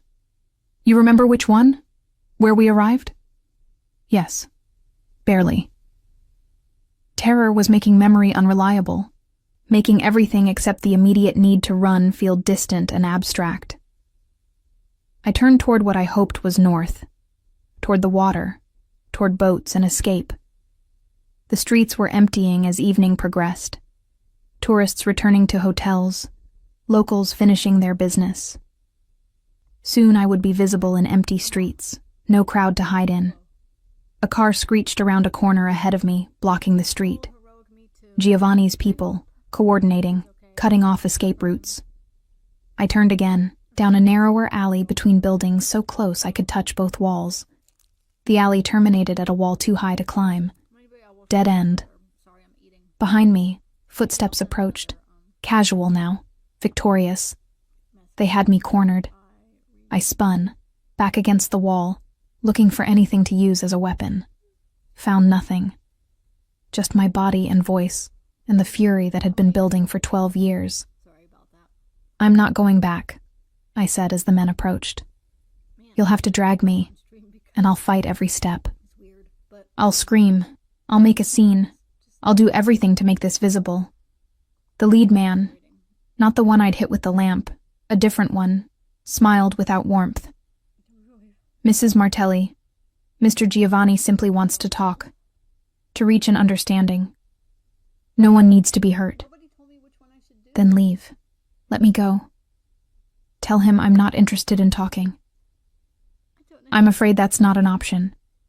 You've become a problem that requires resolution. Mr. Giovanni is a reasonable man. Once you speak with him, I'm sure you'll see that cooperation is in everyone's best interest." Behind the lead man, the others formed a wall of inevitability. No escape through them. No way past. Giovanni's network, closing around me after days of running. Then headlights blazed at the alley's entrance, blinding. A car, Carmen's, accelerating toward the cluster of men. They scattered, pressing against walls as the vehicle barreled through, stopping just feet from me. "Get in," Carmen shouted through the open passenger window. I lunged for the door, throwing myself inside.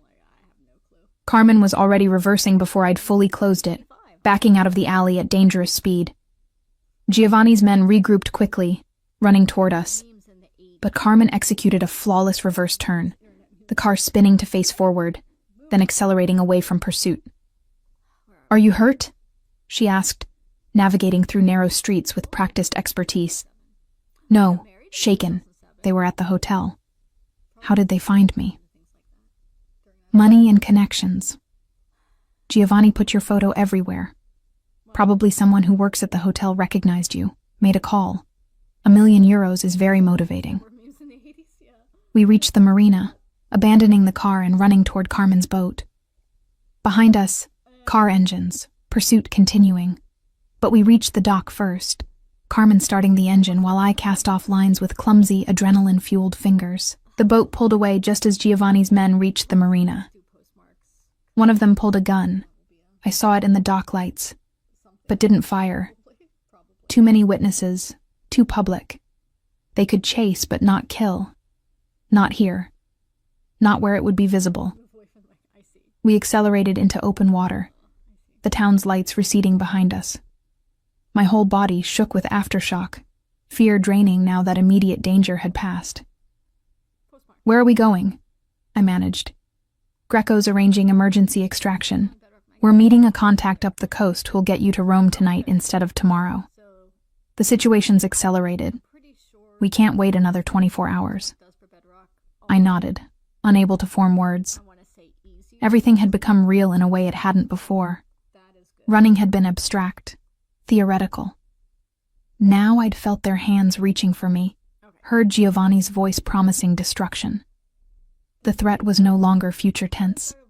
It was present, immediate, closing around me with methodical certainty. We rode in silence, the boat's engine loud enough to discourage conversation. Stars emerged overhead, brilliant in their indifference.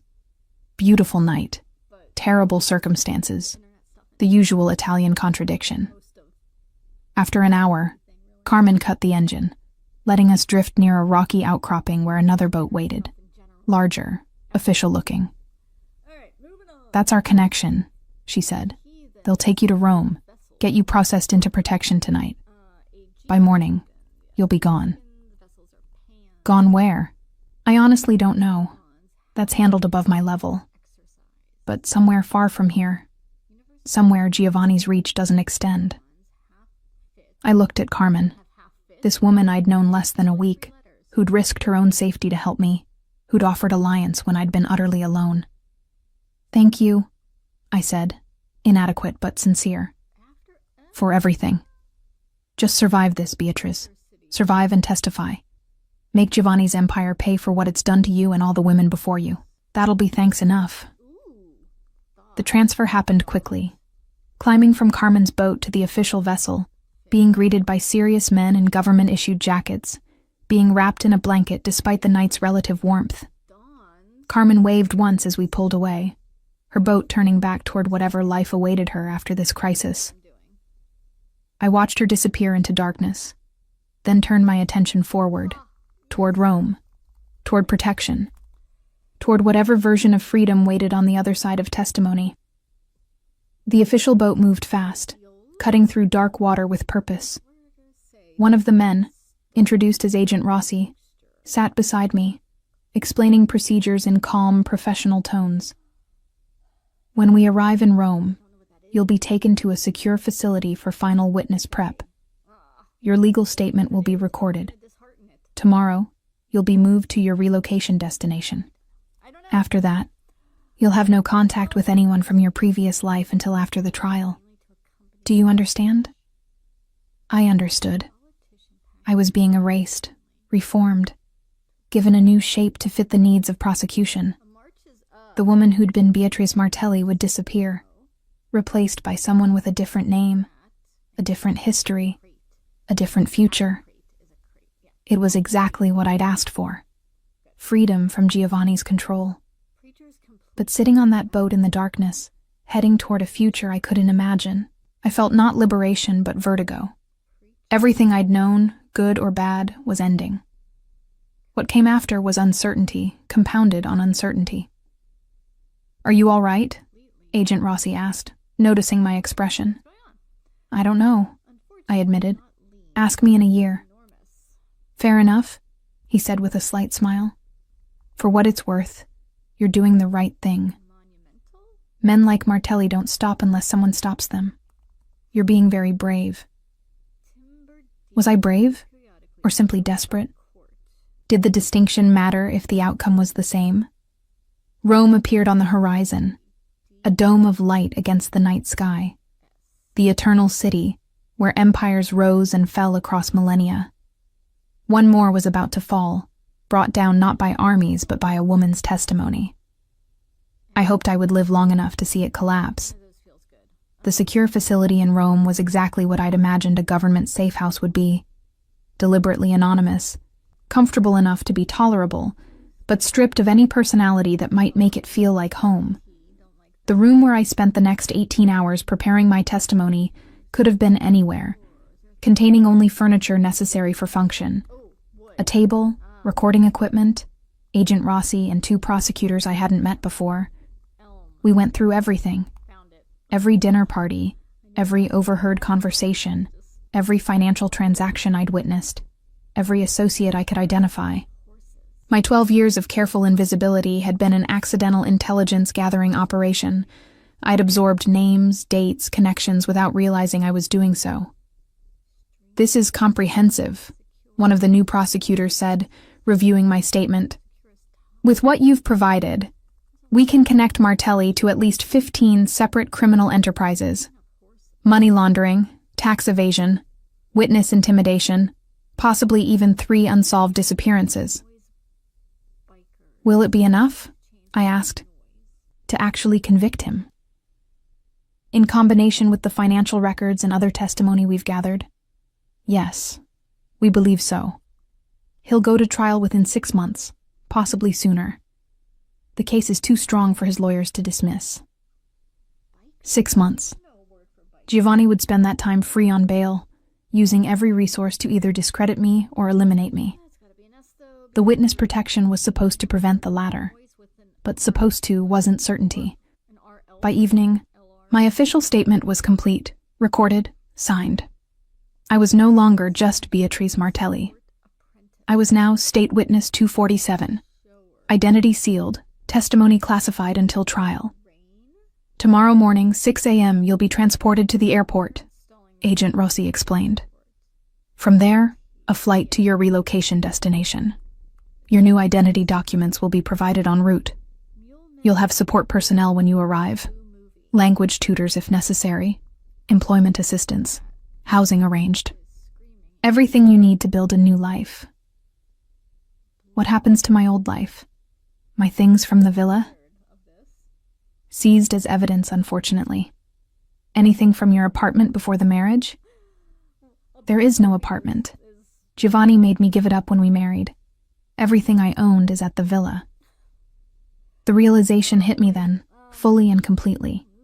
I had nothing. Giovanni had systematically ensured that I owned nothing separate from him. No property, no assets, no possessions that predated our marriage. I was stepping into a new life, carrying only the clothes Carmen had helped me buy, and the memories I couldn't abandon. We can provide a small stipend for immediate needs, Rossi offered, seeing my distress. And long-term, the Witness Protection Program includes financial support until you're established in new employment. It was more than nothing. But it wasn't mine. It was government assistance, another form of dependence. I'd escaped Giovanni's control only to become reliant on state protection. Still, better than the alternative. That night, alone in the safe house's generic bedroom, I allowed myself to feel the full weight of what I'd done. I'd destroyed my marriage, though it had been destroying me for years. I'd betrayed a man who called it betrayal, though he'd never honored any vow of fidelity or partnership. I'd chosen testimony over silence, exposure over complicity. And tomorrow, I would become someone else entirely. New name, new country, new life built from nothing in a place where no one knew me as Mrs. Giovanni Martelli. Sleep came fitfully. When Agent Rossi knocked at 5:30 a.m., I'd been awake for hours, watching dawn light creep across unfamiliar walls. The drive to the airport was conducted in silence, the darkened SUV cutting through empty early morning streets. Rome passed by my window, ancient architecture mixing with modern, a city that had survived countless empires' rise and fall. One more empire ending today, Giovanni's. The plane wasn't commercial. Too risky. Instead, a small government aircraft with just me, Agent Rossi, and a pilot. We took off into pale sky, climbing above the clouds until Italy disappeared beneath us. "You can open this now," Rossi said, handing me a sealed envelope. Inside were documents, passport, driver's license, birth certificate, all bearing my photograph, but a name I'd never heard before. Emma Laurent, French apparently. Born in Lyon, 34 years old, unmarried, occupation listed as translator. "We've created a complete background for you," Rossi explained. "School records, employment history, tax returns. Everything you'd need to prove identity if questioned. You'll receive training on your cover story during the first week at your destination." "Where is my destination?" He smiled. "You'll see when we land. Somewhere cold, as promised. Somewhere Giovanni Martelli's influence doesn't reach." 3 hours later, we descended through gray clouds toward a landscape of dark water and darker evergreens.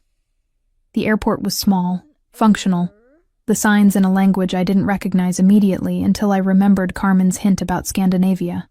Norway. I was being relocated to Norway. We landed, taxied to a private hangar. A woman in her 40s waited inside. Wrapped in a practical coat against the cold, I could feel even through the plane's insulation. "Emma," she greeted me in accented English. "Welcome to your new home. I'm Solveig Hansen.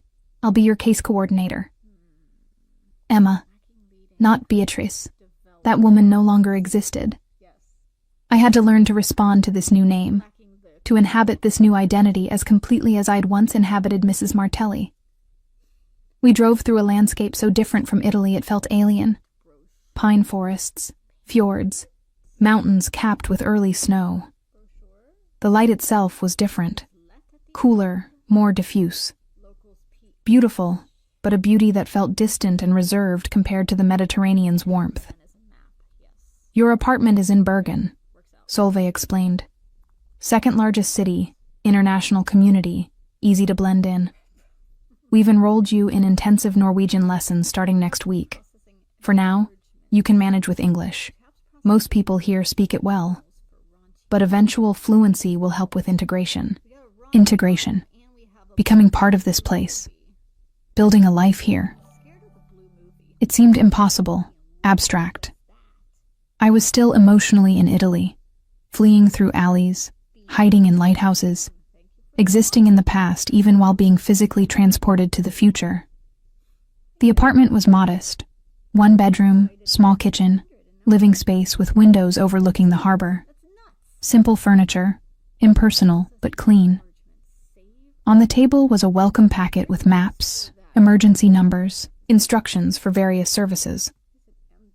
"I'll leave you to settle in," Solveig said, "but I'll return tomorrow to begin your orientation. And Emma? I know this is overwhelming, but you're safe here. Whatever you left behind in Italy, it can't reach you here." After she left, I stood at the window watching boats in the harbor, clouds moving across mountains, life continuing in this place that knew nothing of me. Safe. The word felt foreign. The first week passed in a blur of orientation and adjustment.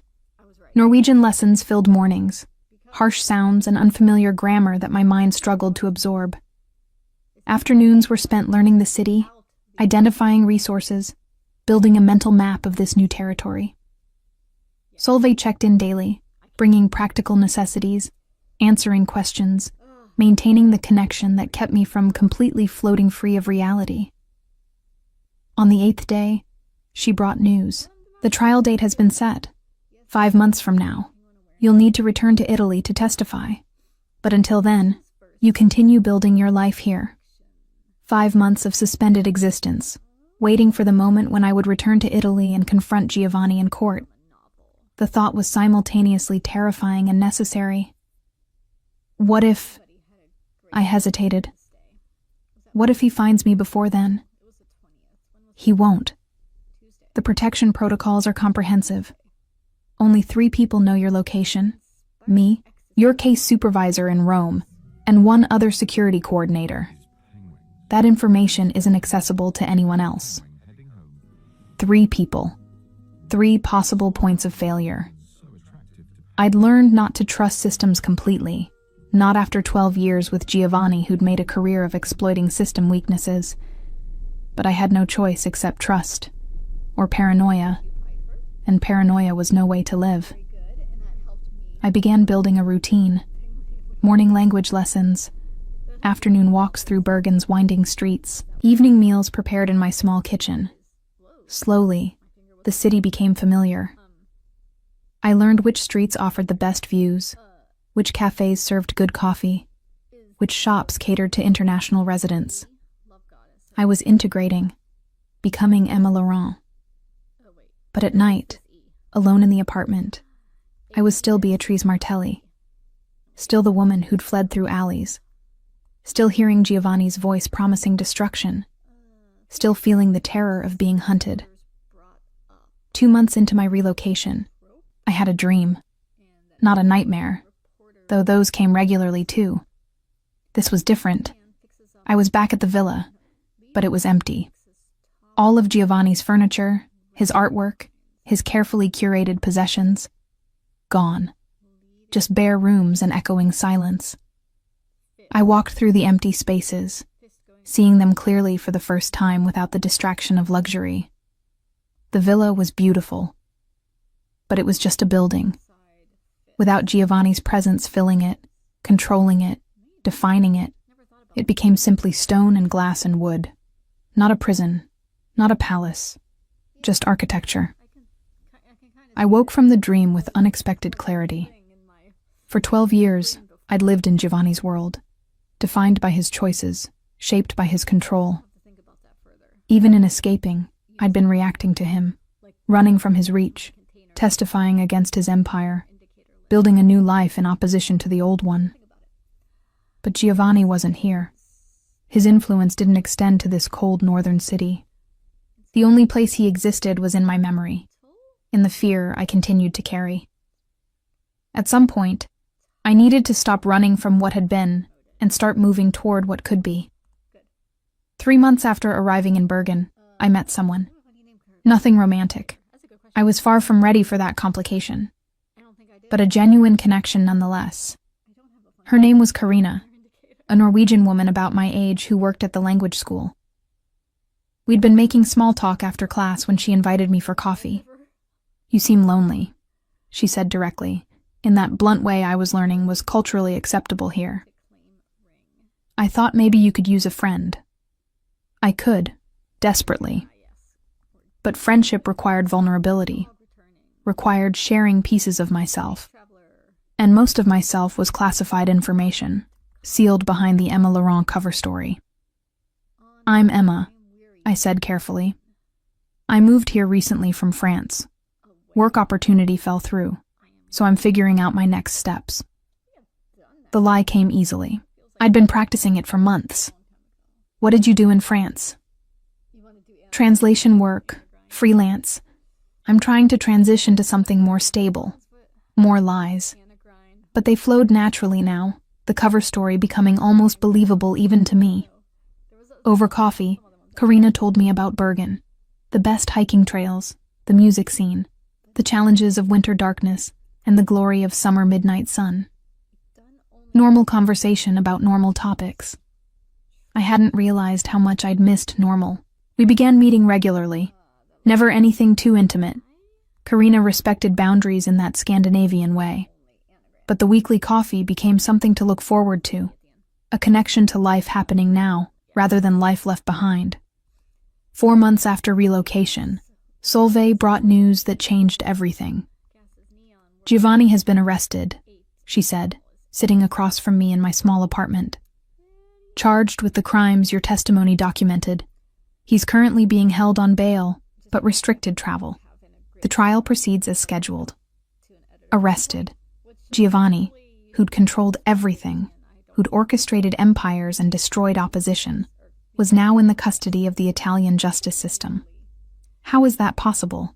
His connections, his lawyers. "Your testimony was more damaging than anyone anticipated. Combined with financial evidence and testimony from other witnesses, the case is strong enough that even his connections couldn't prevent charges. He's facing potentially 20 years if convicted." 20 years. Giovanni, who was 53, would be 73 when released. His empire would crumble, his power evaporate. The man who'd controlled my life for 12 years would spend those same years in prison. The satisfaction I expected to feel was complicated by something else. Not sympathy exactly. Giovanni deserved whatever justice demanded. But a strange emptiness, realizing that my identity was still so bound to his, that his imprisonment felt like an ending for me too. "In 6 weeks, you'll return to Italy for the trial," Solveig continued. "You'll be under maximum security. Testify, then return here immediately. After that, depending on verdict, you may be able to relax some protection protocols." 6 weeks. Then I would see Giovanni again for the first time since fleeing the villa. The thought should have terrified me. Instead, I felt oddly calm. Whatever power he'd held over me, the power of fear, of ownership, of intimate knowledge, that power only existed if I continued to grant it to him. And in these 4 months of being Emma Laurent, of building something new without him, I discovered that I could exist independent of his definition of me. The weeks passed. My Norwegian improved. My friendship with Karina deepened. I found freelance translation work. Actual work this time, not cover story. Translating Italian documents to English for Norwegian companies. Small income, but mine.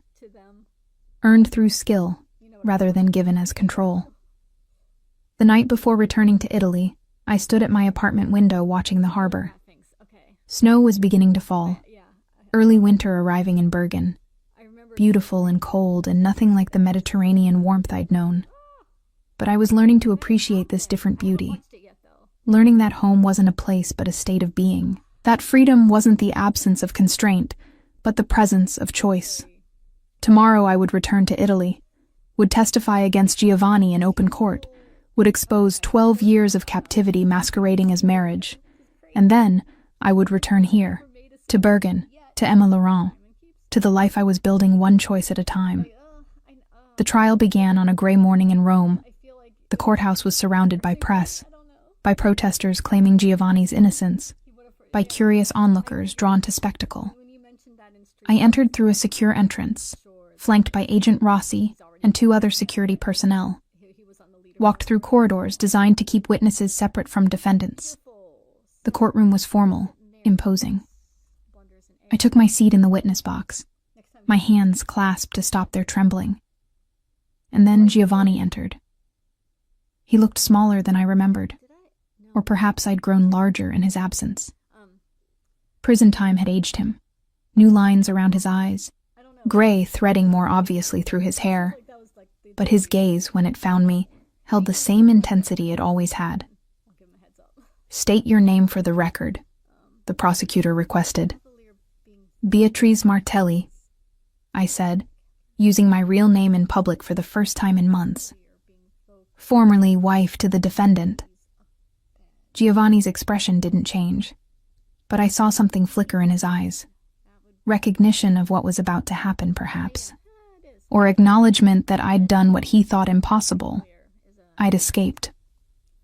The testimony took 3 days. Question after question, establishing timeline and connection, linking Giovanni to specific crimes through my observations.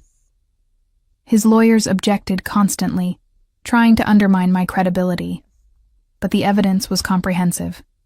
Financial records corroborated every date I provided.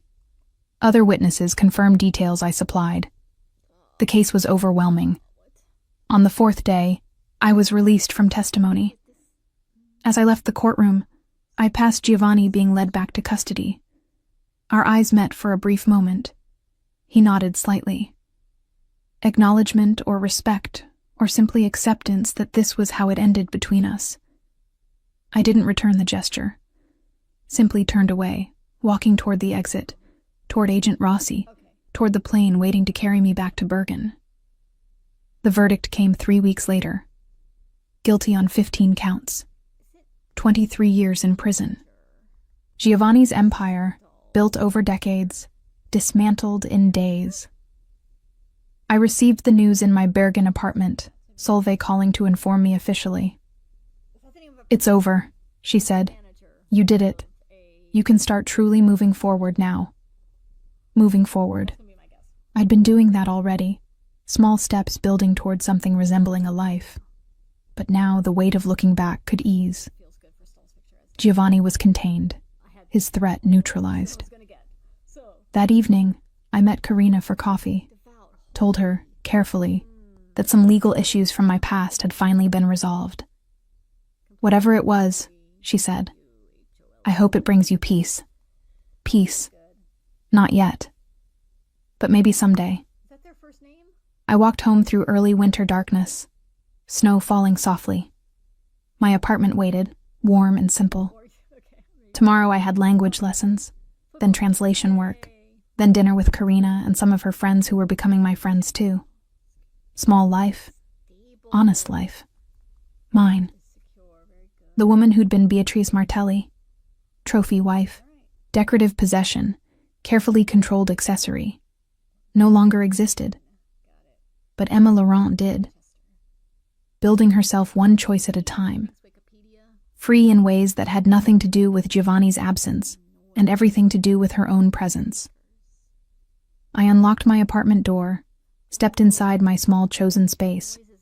Behind me, Italy and its ghosts.